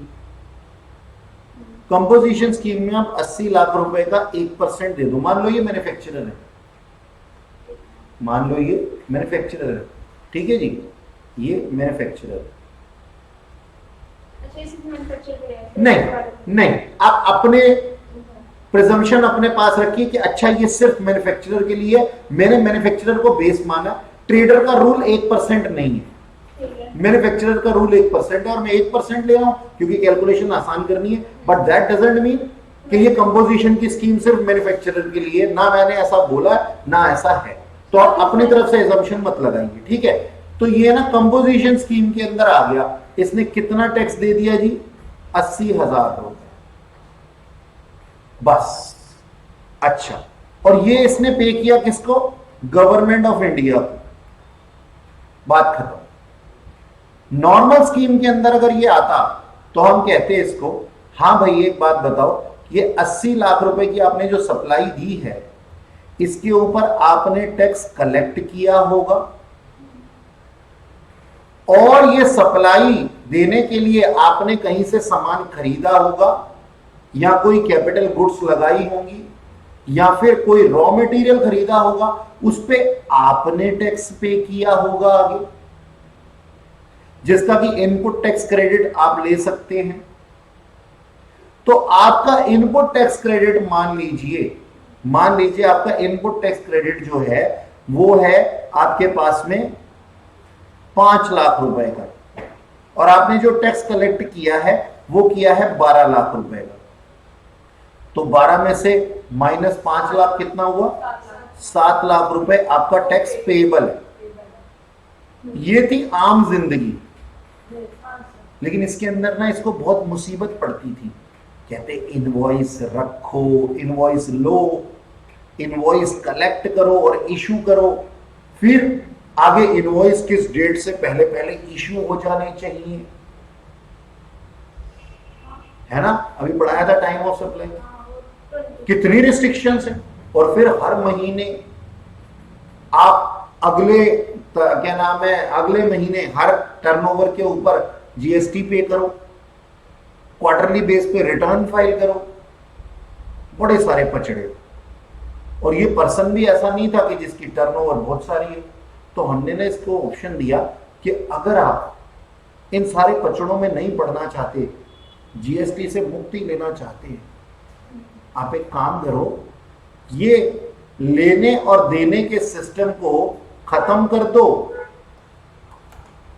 और सिर्फ 80,000 रुपए जो कि आपकी टर्नओवर का 1% है वो टैक्स गवर्नमेंट को दे दो, जिसको आप किसी से रिकवर नहीं कर सकते। ये टैक्स पेएबल की तरह हो गया ना एक तरीके से। पहले क्या कर रहा था, मैंने इतना लिया मैंने इतना दिया, दोनों का हिसाब रख के फिर पे कर रहा था। हमने कहा हम आपसे पूछने ही नहीं वाले, ना आप किसी से इनवॉइस मांगना, ना आप किसी को इनवॉइस देना, टैक्स इनवॉइस ना लेना ना देना, आप तो बस अपनी टर्नओवर का कुछ पार्ट हमें दे देना। ये बात समझ में आई, कहानी समझ में आई कि हो क्या रहा, स्कीम बोल क्या रही है। स्कीम ये बोल रही है, कहता है देखो आप जीएसटी के पचड़ों में मत पड़ो, क्योंकि आप तो एक छोटे से व्यापारी हो, एक मैन्युफैक्चरर की तरह से, एक ट्रेडर की तरह से, एक सर्विस प्रोवाइडर की तरह से, जिसके लिए कि हमने एक अलग से स्कीम बना रखी है। अच्छा, ये स्कीमें हम क्यों बनाते हैं पता है तुम्हारे को? ये जितने भी छोटे व्यापारी होते हैं ना, ये टैक्स चोरी करने की सबसे ज्यादा इन्हीं को पड़ी रहती है। क्यों? क्योंकि टैक्स की ऑब्लिगेशन हैवी होती है, और साथ ही टैक्स का जो एडजस्ट करने का खर्चा होता है या जो फॉर्मेलिटीज होती हैं, उनसे ये हमेशा बचना चाहते हैं। ये उतने पढ़े लिखे भी नहीं होते। आप 1.5 करोड़ की टर्नओवर को 1.5 करोड़ की इनकम मत समझ लेना। टर्नओवर कोई भी करता है 1.5 करोड़ की, यानी कि इतने का सामान बेचा, दैट डजंट मीन कि उसने 1.5 करोड़ रुपया कमा लिया। तो टर्नओवर के बेस पे है कि अगर आप एक छोटे व्यापारी हो तो आपके लिए एक और स्कीम है हमारे पास, नॉर्मल से हट करके। लेकिन अगर आप 1.5 करोड़ से बाहर हो गए तो यहां शक्ल मत दिखाना। ओके, आओ। स्कीम के अंदर उसको देना नहीं पड़ेगा, मतलब कंपैरेटिवली ज्यादा नहीं देना पड़ेगा। कैसे ज्यादा देना पड़ेगा?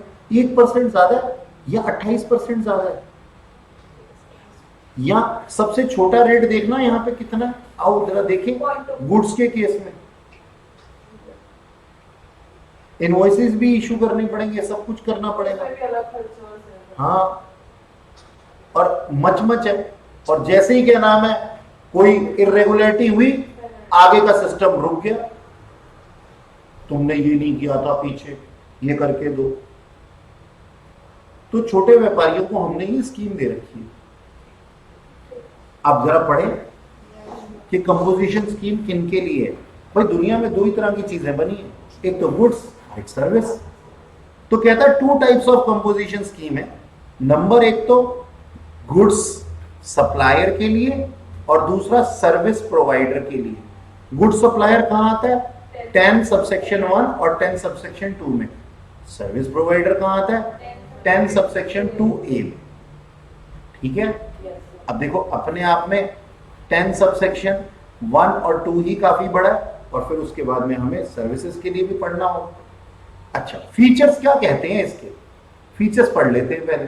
कहते जी क्या फीचर्स हैं? कहते स्कीम सुनाओ। किसी कोई भी आता है आपके घर में, इंश्योरेंस एजेंट या कोई भी, तो आप कहते हो ना भाई इन्वेस्टमेंट करनी है नहीं करनी बाद में देखेंगे, फैसला लेना है नहीं लेना बाद में देखेंगे, पहले स्कीम तो बताओ। तो स्कीम बता रहा हूं मैं तुम्हारे को। स्कीम क्या है? कहता है सुनो जी, स्कीम ये है नो आईटीसी, यानी कि कोई इनपुट टैक्स क्रेडिट आपको नहीं मिलेगा। ठीक है जी, आप जो परचेज करेंगे उसके बिल्स अगर आपके पास होंगे भी और आप कंपोजिशन स्कीम में आ रहे हैं, तो एडजस्ट किससे करोगे? जब कलेक्ट ही नहीं कर सकते थे, कलेक्ट करने को मना कर दिया ना, कलेक्ट ही नहीं कर सकते तो एडजस्ट किससे करोगे? तो आईटीसी लेकर के क्या करोगे? आईटीसी भगा दिया। तो लॉजिक समझ में आ गया कि आईटीसी क्यों नहीं। दूसरा कहता फॉरवर्ड जीएसटी लाइबिलिटी निल होगी आपकी, ही कांट चार, हाँ आउटपुट आप कलेक्ट ही नहीं कर सकते। तो दोनों में यही लिखा है ना आप इनपुट ले सकते हो ना आप आउटपुट। आप अपने कस्टमर से टैक्स ले नहीं सकते, आप जो टैक्स पे करके आए हो उसका इनपुट टैक्स क्रेडिट भी ले नहीं सकते। ठीक है, हमने कहा अच्छा। और कहता देखो आपको ना एक बात है कि क्लासिफिकेशन करने की जरूरत नहीं है कि कौन सी चीज किस रेट से एप्लीकेबल है। जैसे अभी हम ऊपर कर रहे थे ना, अब ये यहां लिखा हुआ क्लासिफिकेशन ऑफ गुड्स और services for determining of GST rates लिखा है। ये मत बोल देना कि अच्छा सर हमें ये सोचने की जरूरत नहीं है क्या। देखो कुछ बच्चे इसको ये समझ लेते हैं no need of classification of goods और सर्विस, और यहां पे वो अपने रोक देते हैं सेंटेंस को। आगे क्या लिखा हुआ? For determining GST rates. मैंने तुमसे ये नहीं कहा कि तुम गुड्स के सप्लायर हो तो तुम सर्विसेज भी प्रोवाइड कर लोगे, या फिर गुड्स और सर्विस कुछ भी प्रोवाइड कर लो अगर कंपोजिशन की स्कीम में आ गए हो तो। ना ना ना ना ना ना ना, ऊपर देखो गुड्स के लिए कंपोजिशन स्कीम दूसरी है और सर्विस के लिए दूसरी है। मैंने तो आपको ये कहा कि आपको है ना गुड्स और सर्विसेज का क्लासिफिकेशन करने की जरूरत नहीं है जीएसटी रेट्स के लिए।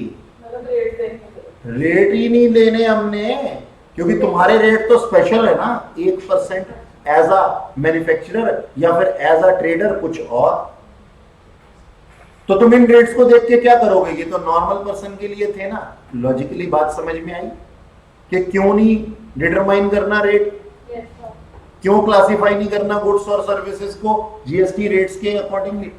तुम्हारे को जरूरत ही नहीं। अच्छा, आगे कहते हैं जी, कहता है सुनो जी, आप ना टैक्स इनवॉइस इशू नहीं कर सकते अपने कस्टमर को। कहता तो अच्छा एक बात बताओ, मेरे कस्टमर अगर मेरे सिर पे डंडा मारे और मांगे मुझसे बिल तो मैं क्या करूं? तो हमने कहा, हमने आपको बोला आप टैक्स इनवॉइस नहीं दे सकते, यानी कि आपके द्वारा इशू किया गया बिल से कोई भी पर्सन अपना इनपुट टैक्स क्रेडिट नहीं ले पाएगा। That doesn't mean. अच्छा, लोग क्या समझ लेते थे पहले, हमें टैक्स इनवॉइस इशू नहीं करना तो इनवॉइस इशू नहीं करते। अच्छा एक बात बताओ, मान लो मैं ये इसका मोबाइल का विक्रेता हूं, सेलर हूं, और इसकी टर्नओवर 1.5 करोड़ से कम के मोबाइल मैंने बेचे। अब अगर मैं इनवॉइस इशू ना करूं तो जो बेचारा कस्टमर इस फोन को खरीद रहा है वो अपनी वारंटी को कैसे निकलवाए? तो हमने क्या बोला, हमने ये नहीं बोला आपको कि आप इनवॉइस नहीं इशू कर सकते, हमने कहा आपको टैक्स इनवॉइस नहीं इशू कर सकते। टैक्स इनवॉइस का मतलब क्या हुआ? आपके द्वारा दिए गए बिल पे कोई इनपुट टैक्स क्रेडिट नहीं ले सकता। यानी कि मैंने आपसे कुछ जीएसटी लिया ही नहीं है, मैं ले ही नहीं सकता आपसे, तो जीएसटी वहां पे होगा ही नहीं। तो कोई लूट नहीं सकते इस वजह से, उसको पता ही ना हो कि उसको इस स्कीम में। अच्छा, बिल्कुल सही जवाब। मैडम पूछ रही हैं, आओ रिकॉर्डिंग देखने वाले बच्चे ध्यान से सुनना मैडम का डाउट। मैडम कहती है कि क्या ऐसा कंपोजिशन स्कीम में आने वाला सप्लायर अपने कस्टमर को लूट नहीं सकता, क्योंकि कस्टमर को तो मालूम नहीं होगा ना कि वो टैक्स दे रहा है कि नहीं, वो टैक्स के अंदर आने वाला पर्सन है नॉर्मल स्कीम में या फिर कंपोजिशन की स्कीम में आने वाला पर्सन है। तो मैं बता देता हूं इसका तरीका। अच्छा सवाल है आपका। सप्लाई खुद ही निकालेगा। एक सेकेंड, जब मेरी टर्न होती है तो मेरी ही रहने दिया कर। ये इनवॉइस है, यहां पे ना छोटा सा एक जीएसटी नंबर होता है, टैक्स इनवॉइस पे ही जीएसटी नंबर रहेगा, कंपोजिशन की स्कीम में नहीं रहेगा।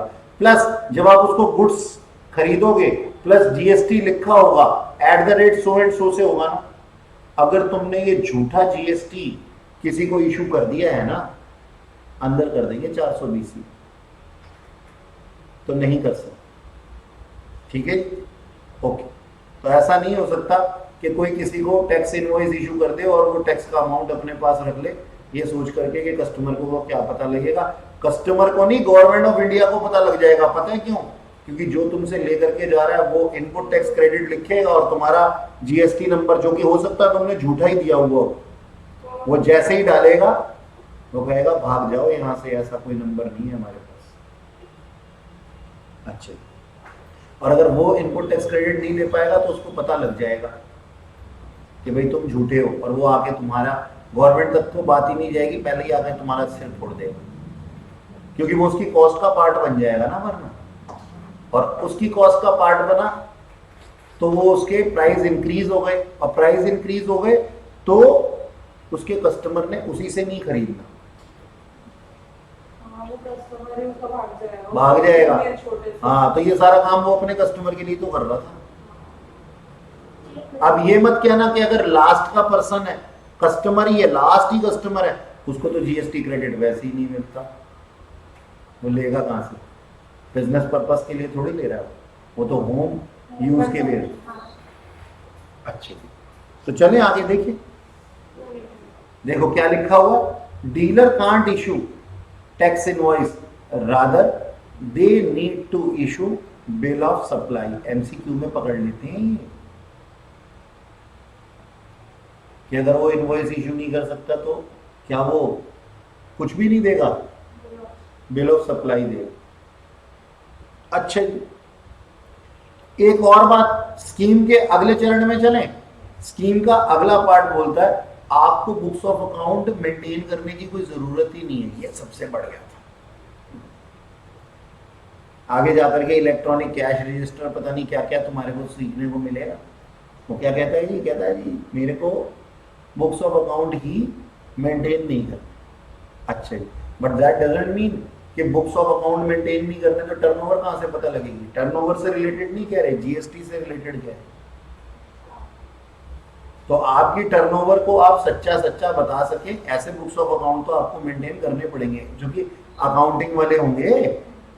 अच्छा जी, आगे कहता है इफ रिक्वायर्ड टू पे आरसीएम। अब एक बात बताओ, सुनना जरा, हो सकता है कि मैं तो खुद कंपोजिशन स्कीम का डीलर हूं, लेकिन मैंने किसी से कोई ऐसी सर्विस या फिर कोई ऐसी गुड्स ली थी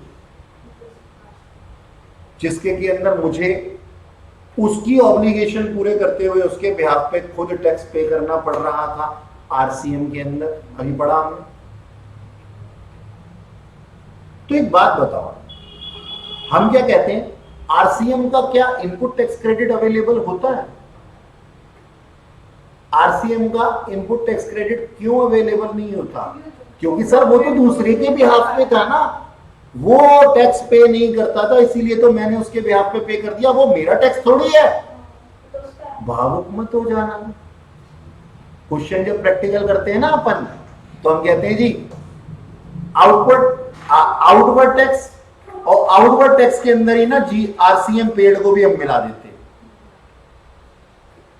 गलती मत करना, दूसरे का ऑब्लिगेशन हमने पूरा किया, दैट डजंट मीन कि वो हमारा था। तो आरसीएम का तो वैसे ही इनपुट टैक्स क्रेडिट नहीं मिलता। तो देखो क्या लिखा हुआ है, इफ ही रिक्वायर्ड टू पे tax under RCM can't avail input tax credit. वो तो इनपुट टैक्स क्रेडिट ही नहीं ले रहा, अपने पे ही नहीं ले सकता, तो दूसरे पे क्या लेगा। अच्छा जी, कहता और तेरे को थोड़े से बेनिफिट बताते हैं। कहता क्या बेनिफिट है, कहता देख दुनिया तो नॉर्मल स्कीम के अंदर 13 बार रिटर्न फाइल कर रही है, 13 बार, तेरे से सिर्फ 2 ही रिटर्न लेंगे।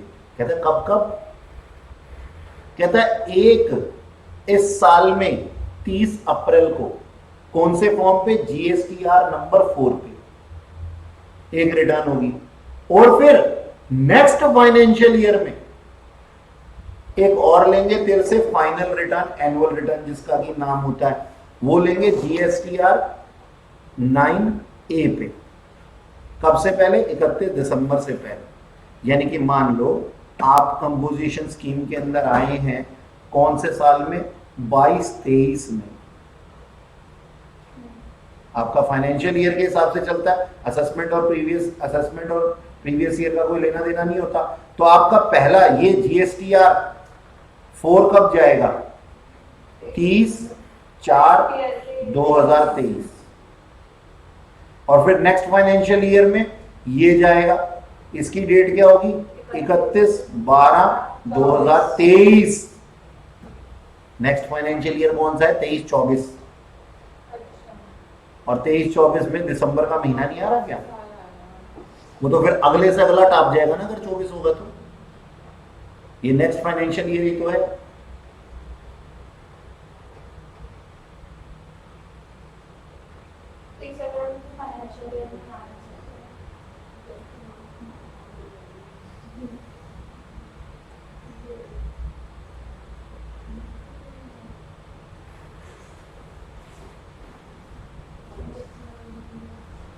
अच्छा जी, इसके बाद और क्या कहा गया, कहते हैं सुनो सुनो सुनो, आपको सिर्फ एक स्मॉल परसेंटेज पे करना पड़ेगा, और वो भी ना क्वार्टर बेसिस पे, मंथली बेसिस पे नहीं।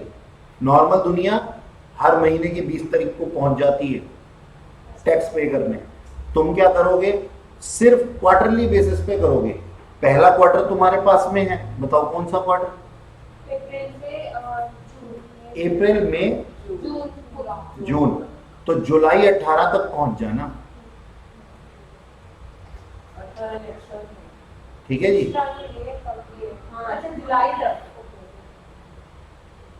मतलब अप्रैल मई जून से क्वार्टर से नेक्स्ट जुलाई 18 को पहुंच जाना, और साथ में ले जाना एक declaration, simple declaration form CMP 08 जिसका की नाम है, जिसमें कि तुम टैक्स की डिक्लेरेशन कर रहे हो और तुमने टैक्स पे किया है अपनी पॉकेट से, ओन पॉकेट, यानी कि किसी और से कलेक्ट नहीं कर रहे।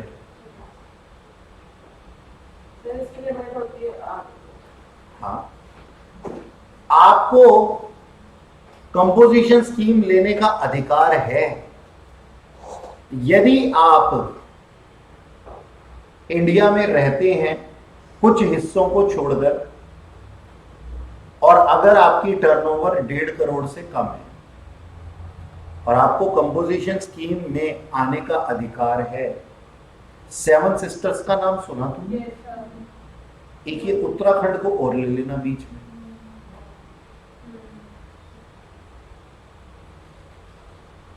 ठीक है ना। 7 सिस्टर को सुना तुमने कभी? 1 2 3 4 5 6 7, और एक उत्तराखंड भाई इनका और है। हाँ, 7 बहनों का एक भाई है। 7 सिस्टर्स को तुमने सुना ही? हाँ, ईस्ट इंडिया में। वहां पे लिमिट कितनी है सर? आधी है। आधा कितना होता है 1.5 करोड़ का? 75 लाख। 75 लाख। ये फायदे की बात है या घाटे की बात है? ये फायदा दिख रहा था। फाइनल करना पड़ेगा। अच्छा, एक सेकेंड, वाह मेरे शेरों, इंक्लूडिंग शेरनियों, इधर देखना जरा। तुम दिल्ली में बैठे हो,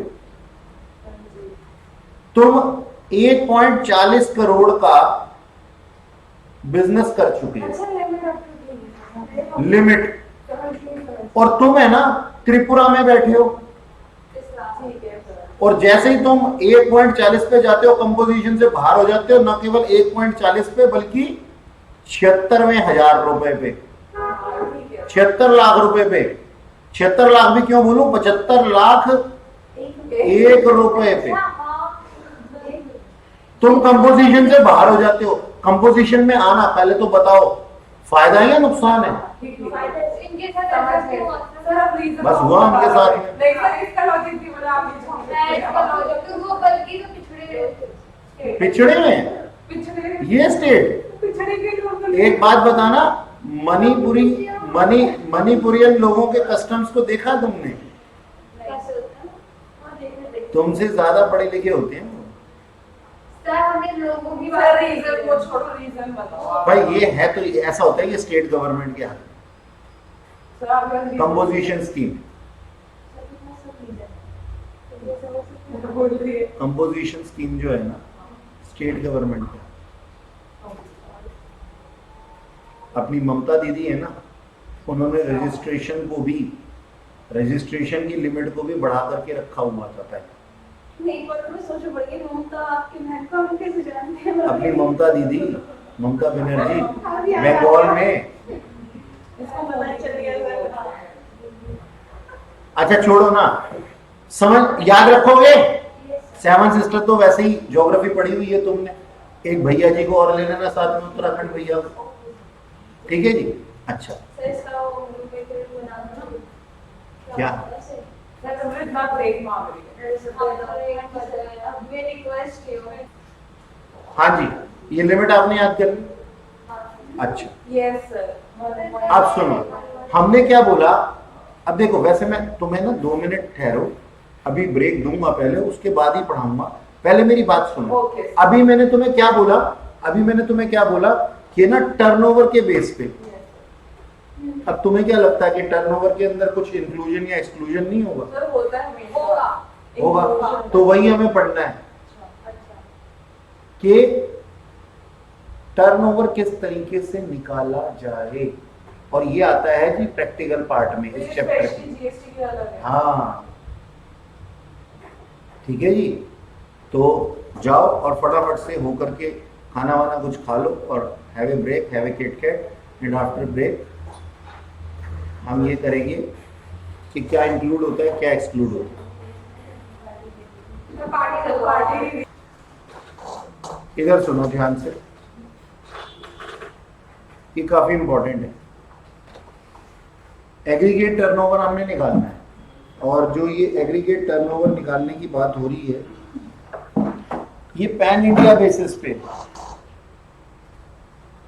और ये सारी उन ट्रांजैक्शंस का सम है जो कि आपकी ब्रांचेस ने या आपके एजेंट्स ने की। मतलब समझे? मैं ये कहता हूं कि मेरा दिल्ली में सिर्फ एक ही ऑफिस है और वहीं से सारी ट्रांजैक्शन होती है, या फिर दिल्ली, जयपुर, मुंबई, कोलकाता, चेन्नई। सर अगर आप इतने ही बड़े हो तो कंपोजिशन स्कीम में क्यों आ रहे हो? कहने का मतलब ये है कि मान लीजिए हर जगह से थोड़ी थोड़ी ट्रांजैक्शन हुई है और 1.5 करोड़ के अंदर हूं मैं, उस बात की बात कर रहा हूं। तो यहां पे मैं क्या कहता हूं, देखना जरा क्या लिखा हुआ है। लिखा हुआ है calculated on all India basis, यानी कि पैन इंडिया बेसिस पे, ठीक है जी, अंडर ए सेम पैन कार्ड, यानी कि सेम ही पर्सन है, सारे जितने भी लोगों ने किया वो डिस्टिंक्ट पर्सन है। Sum of all branches and agents, यानी कि जो ट्रांजैक्शन की है वो सबने मिलके की है, उन सबको मिला करके जो बनेगा उसको मैं एग्रीगेट टर्नओवर करूंगा। अच्छा, अब ये जो तुम्हें ब्लैक दिखाई दे रहा है, असल में ये ग्रीन है, जहां पे इंक्लूजन लिखा हुआ है, और एक्सक्लूजन तो रेड से दिखाई दे ही रहा है। तो यहाँ पे हरी झंडी और लाल झंडी दो है। तो हरी झंडी में क्या बोला जाता है, ध्यान से सुनना, और सुन करके थोड़ा सा झटका लगेगा लेकिन हजम करना इस बार। टैक्सेबल सप्लाई को हमें इंक्लूड करना चाहिए, बिल्कुल करना चाहिए sir. Taxable supply of goods and services, aggregate turnover निकालने के लिए। एग्जम्प्ट सप्लाई को भी ऐड करें, क्यों सर?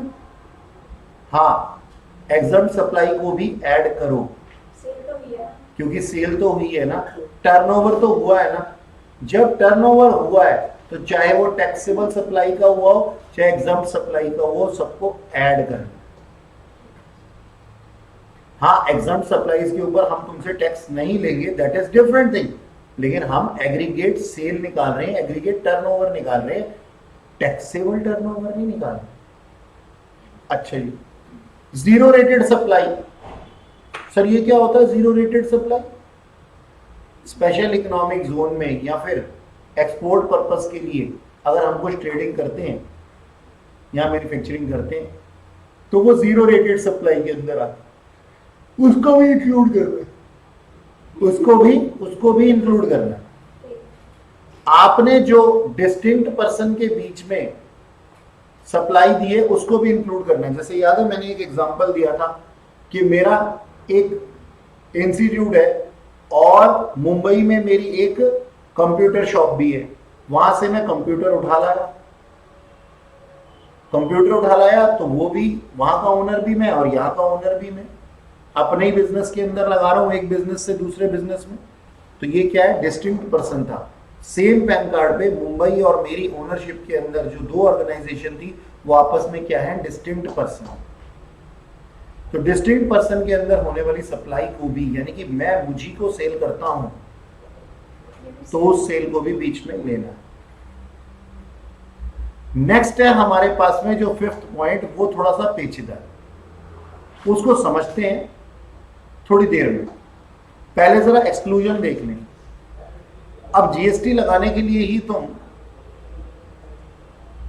ये सब काम कर रहे हो और जीएसटी के ही सीजीएसटी, एसजीएसटी, यूटीजीएसटी को जोड़ दोगे और आईजीएसटी को जोड़ दोगे तो कॉस्ट के अंदर इंक्लूड हो जाएगा। गलत है, इनका तो इनपुट टैक्स क्रेडिट मिलता है ऑर्डिनरी कोर्स में, तो हमें इनको इंक्लूड नहीं करना। ओके,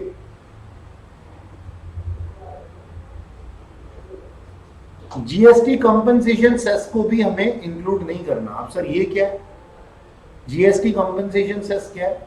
ध्यान से सुनना मेरी बात।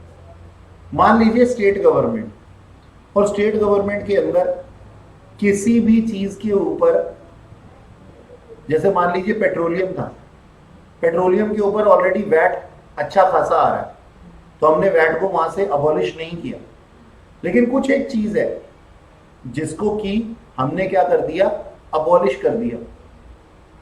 यानी कि मान लीजिए कोई पेट्रोलियम की तरह से ही कोई एक चीज थी जिसके ऊपर स्टेट गवर्नमेंट को अच्छा खासा रेवेन्यू आ रहा था, लेकिन जीएसटी में लाने की वजह से उसको लॉसेस हो गए एक तरीके से रेवेन्यू की। तो कुछ इस तरीके से कह सकते हैं कि अगर हम पेट्रोलियम को जीएसटी के दायरे में ला दें तो हमारा नुकसान हो जाएगा। तो ऐसा नुकसान अगर किसी चीज के ऊपर हुआ है उसके लिए हमारी जीएसटी कंपनसेशन सेस होता है। तो अगर जीएसटी कंपनसेशन सेस भी टर्नओवर के अंदर है तो वो इसका पार्ट नहीं बनेगा, एक्सक्लूड होगा।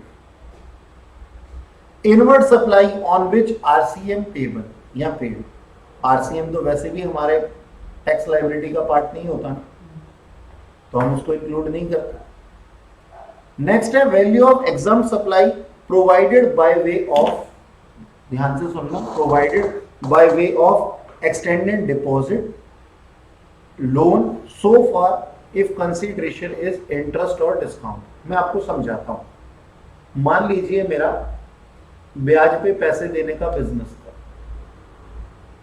या फिर लोन्स दे रहा था मैं आपको, या फिर डिपॉजिट्स दे रहा था, और कंसीडरेशन आ रही है किसमें जी, इंटरेस्ट में। तो ऐसी कंसीडरेशंस को, ऐसी सप्लाईज को, यानी कि मैंने आपको लोन दिया ना, ये लोन भी एक सप्लाई है, सर्विस है ना, क्योंकि इंक्लूड नहीं करना। ऐसी सप्लाईज को इंक्लूड नहीं करना जहां पे कंसीडरेशन में डिस्काउंट्स या फिर इंटरेस्ट आते हैं। लोन का अमाउंट नहीं कंसीडर, लोन का अमाउंट नहीं करना, डिपॉजिट्स का नहीं करना, सप्लाईज को सप्लाईज मानना ही नहीं है, इनको एक्सक्लूड कर देना है। अगर इंक्लूडेड हो तो एक्सक्लूड कर दो। जिस चीज की कंसीडरेशन, किसी भी ऐसी सप्लाई की कंसीडरेशन किसी भी ऐसी सप्लाई को हमें इंक्लूड नहीं करना जिसकी कंसीडरेशन इंटरेस्ट या डिस्काउंट्स हो। ओके, अच्छा जी, ये था इंक्लूजन और एक्सक्लूजन हमने देखा।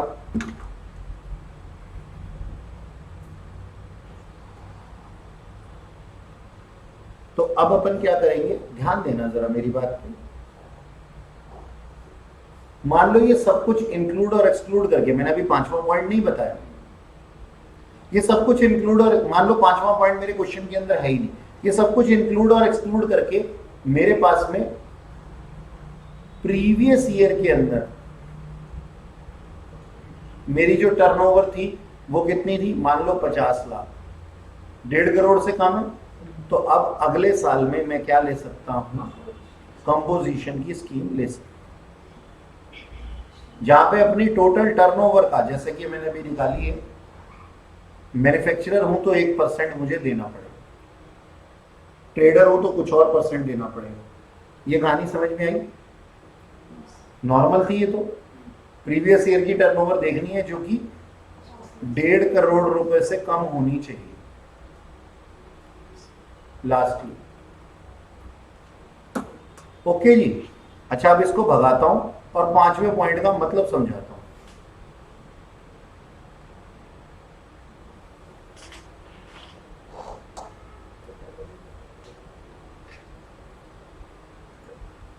एक बात बताओ, एक नया नया बिजनेस खोला मैंने, कब खोला, 1/4 को खोला, नया बिजनेस है, प्रीवियस ईयर ही नहीं है, प्रीवियस प्रीसीडिंग फाइनेंशियल ईयर ही नहीं है, अब कैसे कंपोजिशन में आऊं, मुश्किल है ना, इनके लिए भी व्यवस्था करनी पड़ी।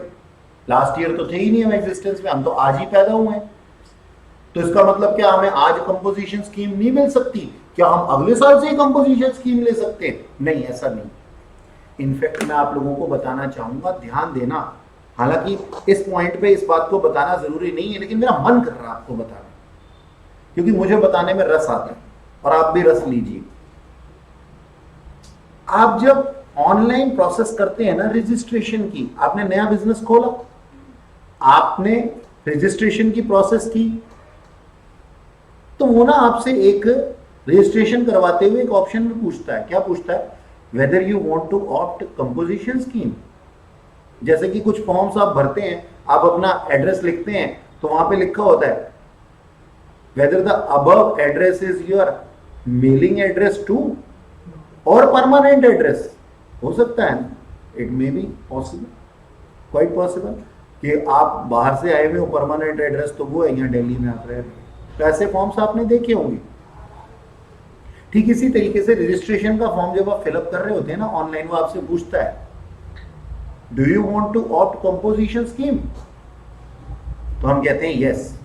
अच्छा, यस इसका मतलब आप आज से ही कंपोजिशन स्कीम लेना चाहते हो, ठीक है, यानी कि अपने आप को छोटा व्यापारी मानते हो। और ये ठीक भी है कि कोई भी बिजनेस शुरू होते ही थोड़ी ना, अब मुझसे ये मत कह देना कि सर हम तो ब्रांड वैल्यू के अंदर काम कर रहे हैं। तो हम क्या कह रहे हैं, हमें ना सिस्टम ये कहता है कि ना आपने ऑप्ट करना है, हमने कर दिया ओके। ओके करने के बाद में है ना, अब वो हमें डे 1 से ही ना कंपोजिशन स्कीम में डाल देता है और फिर उसी हिसाब से हमारा काम चालू चलता रहता है। हम भी वही सारे प्रोसीजर फॉलो करते हैं जो मैंने भी आपको बताए थे कि आईटीसी नहीं लेना, वाउचर नहीं, वो किसी को टैक्स इनवॉइस इशू नहीं करने, इस तरीके से। लेकिन अगर हमने नो कर दिया ना उस टाइम पे, ध्यान से सुनना मेरी बात, उसने पूछा कि कंपोजिशन स्कीम में आना चाहते हो, हमने कहा है कंपोजिशन स्कीम में आएंगे, हमारी तो टर्नओवर 1.5 करोड़ होगी क्या, 2 करोड़, 3 करोड़, 5 करोड़, 500 करोड़, ऐसा बिजनेस करने वाला हूं मैं तो। अच्छा, और अब ईयर एंड होने जा रहा है और तुम्हारा अनुमान हो गया गलत, क्योंकि बीच में आ गया था कोरोना, तुम्हें घर पे बैठा दिया था सरकार ने, टर्नओवर कुछ हुई नहीं। अब तुम कह रहे हो सुनो सुनो, हमको कंपोजिशन की स्कीम में आना है, तो तुम्हारे साथ क्या व्यवहार किया जाना चाहिए? वो कान के नीचे 2 लगाएगा सिस्टम और क्या बोलेगा तुम्हें, सुनो नालायको, उस टाइम जब पूछा था तो तुमने नो कर दिया था, अब इस साल शक्ल मत दिखाना कंपोजिशन स्कीम में, नेक्स्ट ईयर आना। सब्जेक्ट टू कंडीशन कि आप रूल्स फॉलो कर रहे हैं। यानी कि कंपोजिशन स्कीम अगर आप रजिस्ट्रेशन कराते समय ले लेते हैं ना, तो वो आपका स्वागत करेंगे। जैसे आपके घर में खाना बन रहा होता है और मम्मी, आप पहुंच जाते हो एकदम से, अरे तेरा खाना बना दूं क्या? हाँ मम्मी। अगर तुम कहो नहीं अभी देखता हूँ भूख नहीं है, और फिर सब कुछ निपट गया, तो मम्मी क्या कहती है? अब नालायक शाम को ही मिलेगा, खा ले अपनी चाय मट्टी जो भी खाए। आपको सब पता है। मेरे को सब पता है, मेरे घर में भी ऐसा ही होता है। सर अगर उसने कंपटीशन स्कीम में ले लिया और उसकी 1.5 करोड़ से ज्यादा हो गई उस साल तो हाँ नहीं, फिर अगर देखो इनका वैलिड है, कहते हैं उसने ये सोचा था कि 1.50 करोड़ से ज्यादा चली गई, 1.5 करोड़ से ज्यादा चली गई, तो कोई दिक्कत नहीं, जब तक 1.5 थी तब तक वो कंपोजिशन की स्कीम के हिसाब से टैक्स पे करेगा। जब वो एक्सीड कर जाएगी तो वो नॉर्मल स्कीम में आ जाएगा, और जब वो नॉर्मल स्कीम में आ जाएगा तो नॉर्मल तरीके से काम करेगा, इनपुट टैक्स क्रेडिट लेगा। उसके लिए भी कुछ प्रोसीजर्स हैं, उसमें ऐसा नहीं है कि हम उसको फांसी दे देते हैं। ठीक है जी, तो ये तो आप लोगों को रजिस्ट्रेशन के टाइम पे मैं दोबारा भी बताऊंगा, लेकिन आओ फिर पढ़ते हैं in case of new business. तो अगर न्यू बिजनेस हो तो क्या होगा? कहता है अगर आपका न्यू बिजनेस है तो सीधी सी बात है, आपने 1 तारीख से लेकर के 1 जुलाई तक, 1 अप्रैल से लेकर के 1 जुलाई तक कितने की टर्नओवर की? 20 लाख रुपए की। 20 लाख की टर्नओवर एक्सीड होने पे आप रजिस्ट्रेशन के लिए एप्लीकेबल हो जाते हैं, है ना? तो आप यहाँ रजिस्ट्रेशन के लिए तो एप्लीकेबल हैं, लेकिन कंपोजिशन स्कीम के लिए भी एप्लीकेबल हैं। अब लेना चाहते हैं या नहीं लेना चाहते, ये आपके ऊपर है। और कंपोजिशन स्कीम तक कब तक आप एप्लीकेबल रहेंगे? जब तक आप नेक्स्ट 1.5 मत बोलना, 1.30, क्योंकि 1.5 करोड़ तक की, देखो step 1, you have to take registration if you exceed rupees 20 lakhs of turnover. You may retain, may word use कर रहा हूं मैं, ऑप्शनल है ना। You may retain in composition scheme till you have turnover of 1.50 crore. ठीक है जी, okay, 1.5 crore तक। लेकिन जैसे ही ये पार हुआ तो तुम टैक्सेबल हो जाओगे। अब मुद्दा ये है, तो हमने इसको 3 स्टेज में बांट दिया। ये 20 लाख रुपए हमें रजिस्ट्रेशन करवाने के लिए ऊपर जाते हैं, रजिस्ट्रेशन कराते हैं। नेक्स्ट कंपोजिशन स्कीम में मैं टैक्स पे करूंगा किस टर्नओवर पे? 1.30 करोड़ पे। क्यों सर 1.5 करोड़ पे क्यों नहीं कर रहा मैं? 20 का ऑलरेडी होगा। क्योंकि सर 20 जो है वो रजिस्ट्रेशन के लिए ही लायबल नहीं था, और मेरा नॉर्मल रूल क्या कहता था? लास्ट ईयर अगर 1.5 करोड़ हो तो जो लास्ट ईयर में बेनिफिट मेरे को मिलने वाला था वो इस साल तो मिलना चाहिए ना, क्योंकि मेरा बिजनेस नया नया है। तो मैंने क्या किया, यहां पे इन टोटल को मिलाकर के मैं टर्नओवर चेक करूंगा, लेकिन हाँ जब टैक्स लगाऊंगा ना तो सिर्फ 130 करोड़ पे, 1.30 करोड़ पे लगाऊंगा। क्योंकि एक बात बताओ ना, सोच के बताओ ना, अरे सुनो ना, किसका टैक्स दे दिया? 20 लाख का टैक्स दे दिया बिना रजिस्ट्रेशन कराए। अरे वाह, बिना नंबर के कहां फेंक करके आए तुम टैक्स? समझ में आई गलती अपनी? कहां पे किया तुमने? वॉलेंटरी रजिस्ट्रेशन कराया होता तो 1 रुपए भी करा सकते थे, वो बात नहीं कर रहा हूं। मैनिपुलेशन मैं बता रहा हूं ना, वही तो बता रहा हूं। 20 लाख तक के ऊपर तो तुमने सप्लाई दे चुके थे, तब तक की सप्लाई तो तुम्हारे को छूट थी ना, तो तुम बेवकूफ हो जो छूट नहीं लोगे। एक बात बताओ, तुम 1.5 करोड़ रुपए के ऊपर टैक्स दो, वो ज्यादा बढ़िया है या 1.30 पे दो, वो ज्यादा बढ़िया? चाहे 1% ही क्यों ना हो। तो अगर हमारे को मिला हुआ है ये प्रिविलेज, तो हम क्या करेंगे? हम टर्नओवर काउंट करते समय तो इस 20 लाख को काउंट करेंगे, लेकिन जब टैक्स देने की बात आएगी ना 1.30 करोड़ पे देंगे। आम इंसान क्या करता है? मेरे चार्टर्ड अकाउंटेंट्स 1.5 करोड़ के ऊपर 1% देता है, और तुमने जाके अगर उसको ये बोल दिया 1.30 करोड़ रुपए के ऊपर दे, 20 लाख के ऊपर 1% बचा, कितना बचा? 20,000। मजे आए क्लाइंट के? तुम्हें 20 में से 5 तो दे ही देगा, 20 बचा दिए उसके, 5 तो ले ही लोगे, प्रैक्टिकल सब्जेक्ट है ये मेरा, रोजी रोटी कमाने वाला। अच्छा जी, चलो मैंने 1.30 करोड़ के ऊपर जो है 1% टैक्स पे किया। अब भाई साहब जैसे कह रहे थे, जैसे ही आगे पहुंचा अब 10 लाख पे और आ गया। अब देखो क्या लिखा हुआ, टैक्सेबल अंडर नॉर्मल स्कीम। 1.50 तक तो कंपोजिशन के स्कीम के अंदर 1% पे टैक्स दे चुका था ना। अब जैसे ही और आगे पहुंचा, अब कंपोजिशन स्कीम से बाहर हो चुका हूं, 1.60 हो चुकी मेरी टर्नओवर। लेकिन मुझे कोई फांसी थोड़ी लगा देगा भैया, था तब मैं, जब तक था तब तक का टैक्स लो, और अब ये 10 लाख के ऊपर नॉर्मल टैक्स लो जो तुम्हारा रेट है। अब मैं कंपोजिशन की स्कीम से बाहर आ गया, अब क्या करूंगा, जो भी लोग होंगे उनको इनवॉइस टैक्स इनवॉइस इशू करूंगा, जिनसे लूंगा उसका इनपुट टैक्स क्रेडिट, यानी कि नॉर्मल स्कीम का भी अपना बेनिफिट है भाई। हाँ ठीक है, मुझे बुक्स ऑफ अकाउंट बनाने पड़ जाएंगे, मेंटेन करने पड़ जाएंगे आज से, तो क्या हुआ, बात समझ में आई। अब देखो यहां रेड पेन से क्या लिखा हुआ है, turnover should be considered in aggregate turnover but it is not liable for GST as we have not registered earlier. Tax देने भी जाओगे 20 लाख के ऊपर तो किस नाम से दोगे, रजिस्टर्ड ही नहीं हो। मैं आया हूं टैक्स जमा कराने, तू कौन, गवर्नमेंट पूछेगी ना, तू कौन है, कोई नहीं, जा पहले रजिस्ट्रेशन करा दिया, तो टैक्स कैसे दोगे। ठीक है जी, और 1.30 करोड़ पे कंपोजिशन स्कीम के अकॉर्डिंगली, और फिर नेक्स्ट 10 लाख के ऊपर, कोई शक। आओ अब जो हमने, ये तो हमने ना 5th पॉइंट पढ़ा, अब जरा ये 5th पॉइंट को अब पढ़ना, क्या लिखा हुआ, कहता है हम इंक्लूड करेंगे value of supply made by registered person. Registered person, ये देखो registered person, now he is a registered person after 20 lakhs. Value of supply made by registered person from 1st April to date when he become liable for registration. यानी कि value of supply हम include जरूर करेंगे, लेकिन tax किस पे लेंगे, जो बाद वाला है। यानी कि वैल्यू को इंक्लूड करेंगे टर्नओवर देखने के लिए केवल, लेकिन उस वैल्यू पे टैक्स नहीं देंगे। ठीक है जी, क्योंकि ये एग्जम्प्ट नहीं था, पर वैसे भी हमने तो एग्जम्प्ट को भी नहीं छोड़ा हुआ, एग्जम्प्ट सप्लाई को भी इंक्लूड कर रहे हैं। सर क्यों एग्जम्प्ट सप्लाई को इंक्लूड कर रहे हो, इसके ऊपर टैक्स तो आपको देना नहीं है। मेरी बात सुनो ध्यान से, मेरी सुनो बात ध्यान से भाई साहब, एग्जम्प्ट सप्लाई एग्जम्प्ट किसके लिए थी, नॉर्मल वाले के लिए। तुम आ गए कंपोजिशन स्कीम में, वैसे ही तुम थोड़ा सा टैक्स दे रहे हो, अब तुम्हें एग्जम्पशन भी खिलाएं, जीरो रेटेड भी खिलाएं,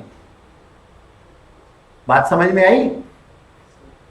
वैसे ही तुम 1% से दे रहे हो बीइंग ए मैन्युफैक्चरर, तो तुम्हें एग्जम्प्ट भी छोड़ेंगे, तुम्हें जीरो रेटेड भी छोड़ेंगे, ऐसा नहीं करेंगे। तो उन सबको हमने इंक्लूड कर रखा, ओके। लेकिन ये 5th पॉइंट सिर्फ न्यू बिजनेस के केस में इंक्लूड होगा, अगर बिजनेस पुराना है तो फिर वो नॉर्मल जो चल रहा है उसी के हिसाब से चलेगा, ओके।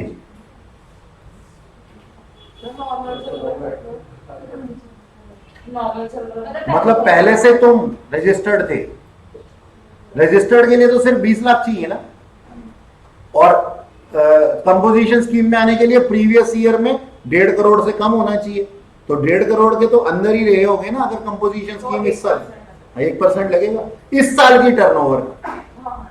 मतलब नॉर्मली क्या होता है, नॉर्मली ये होता है, ये रहा मेरा साल, बोलो कौन सा साल, 21-22, फिर ये 22-23,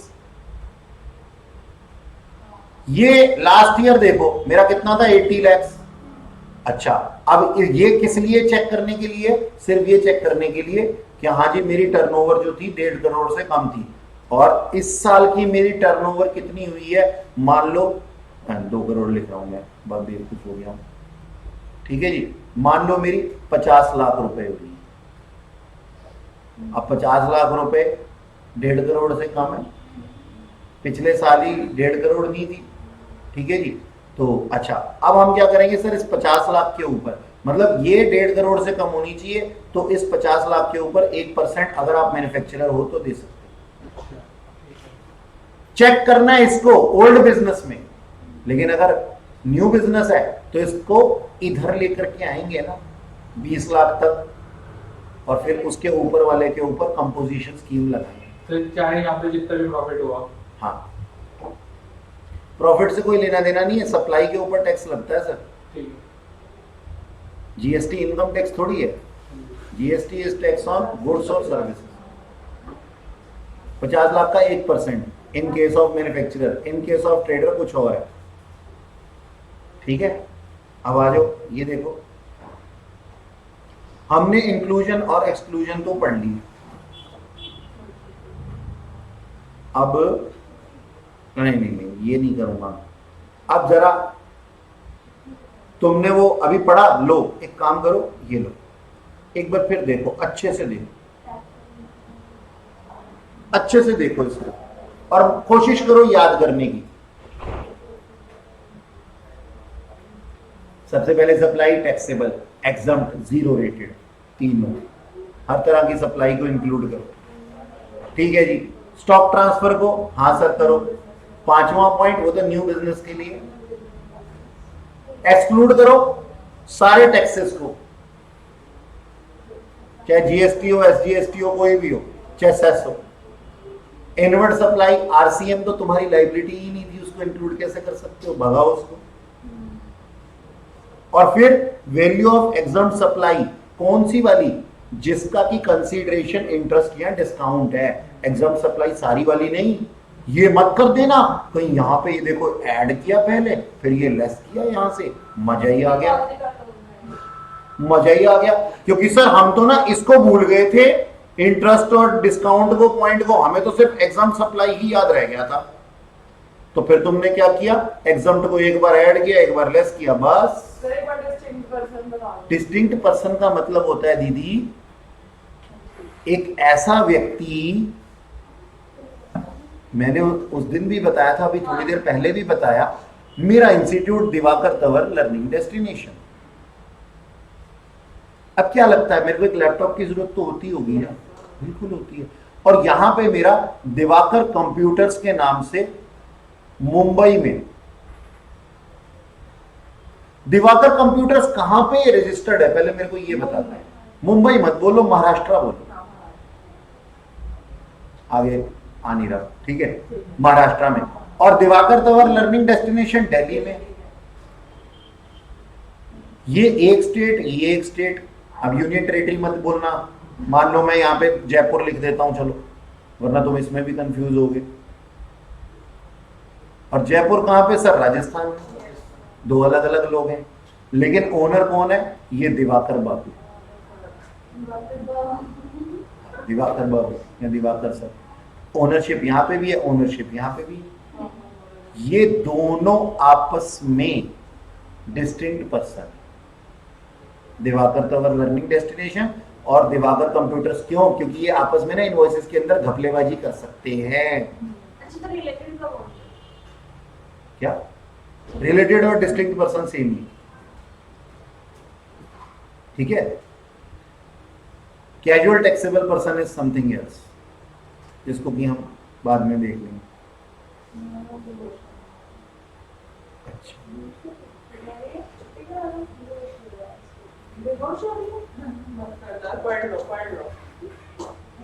अभी तो बेहोश हुए नहीं हो, सच में बेहोश होने वाला पढ़ा दिया ना।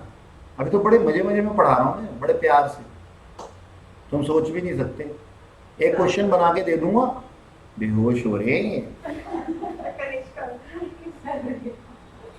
मतलब पढ़ाई करके, मतलब तुम ये कहते हो ना मेरे को कि पहले कॉस्टिंग की क्लास ले रहे थे, फिर आपकी ले रहे हैं, सर इतनी देर हो गई। शर्म तो आती नहीं तुम्हारे को, पढ़ने के लिए तो पैदा हुए हम। एक क्वेश्चन करके दिखाओ, क्वेश्चन करके दिखाओ जल्दी से। और चोंच बंद करके, मुंह बंद करके, अपनी कॉपी में कौन सा इंक्लूड होगा, कौन सा एक्सक्लूड होगा, लिख दो। टैक्सेबल सप्लाई होगा इंक्लूड। जल्दी करो, जल्दी करो, तब तक मैं एक मैसेज पढ़ लेता हूँ। बधाई संदेश।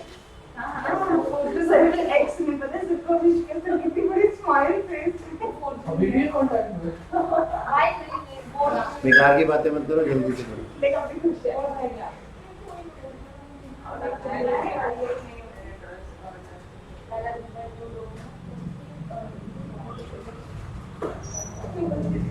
मैंने फर्स्ट सीट पे बैठी थी, पूरा पानी भर गया था सर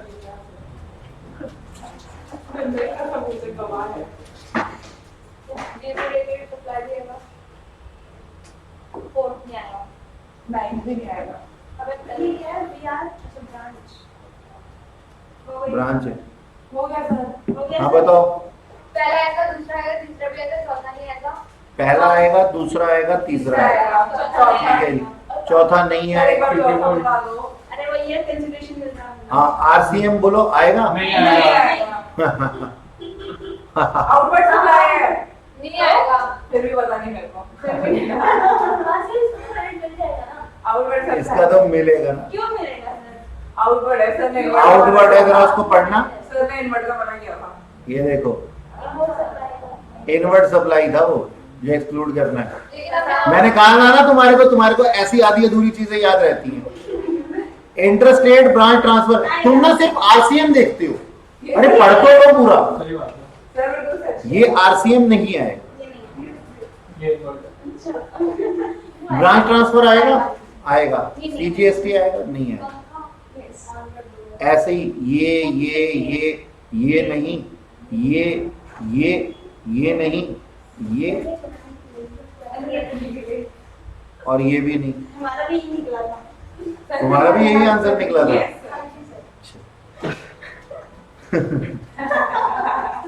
सरकार ने 2 दिसंबर 2022 को सॉरी 24 आपकी शादी उस दिन दोबारा नहीं करी। सुनो, 1 पॉइंट इधर देखो नलायको। सर कितना होती है भी है आप। हाँ, बस एक दिन इसकी मम्मी से मीटिंग करनी है, बस कोर्स खत्म वो हो जाएगा, उसके बाद में ना आपको। ये दिखाई नहीं देगी, इतना पिटेगी घर पे जाके।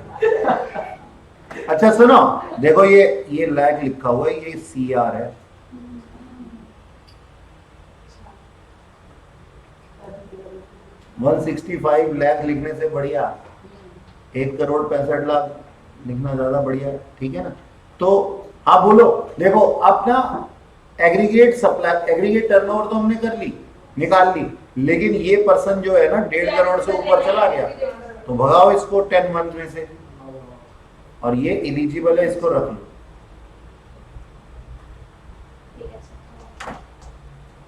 अच्छे, सर आप कितना फूल लिख दिया आपने? बहुत सारा। नहीं नहीं, पक्का। सर 2 बज गए। सर बस नाम सर बस आज नहीं। सर बस सर अब तो बहुत हो गया। सर आप देखो मेरी बात सुनो, मेरी बात सुनो, ये यहाँ से हम नेक्स्ट क्लास में कंटिन्यू करेंगे। Thank you sir. और सुन लो मेरी बात, जी बोलिए। एक खुशखबरी दे रहा हूँ, सर छुट्टी कर रहे हो क्या? संडे को छुट्टी है। संडे को आप लोगों की छुट्टी है। ओह सर पहली बार इतने टाइम बाद संडे को छुट्टी मिल रही है। सर कहाँ जा रहे हो? मेरी बात सुनो, चुप रहो, संडे को छुट्टी है तुम्हारी, ठीक है? और संडे की छुट्टी तुमने वेस्ट नहीं करनी। संडे का जितना जीएसटी में अभी तक पढ़ाया ठीक है। सारा रिवाइज करना है, पेंडेंसी सारी खत्म करनी, और ये नोट जो बने हुए हैं ना, ये कॉपी में चाहिए तुम्हारी। ठीक है सर। लिखोगे ना तभी याद होगा, मेरी तो वरना रूल्स भूल जाओगे। सर इसको काटना नहीं, आप इसको सर वैसे पता है आप सही कह रहे हो, पुराना वाला भी थोड़ा होना शुरू हो गया। हाँ अब वो थोड़ा क्या? चलो, that's all for today, thank you. बोलना ही है। सर वो जो आपने करोड़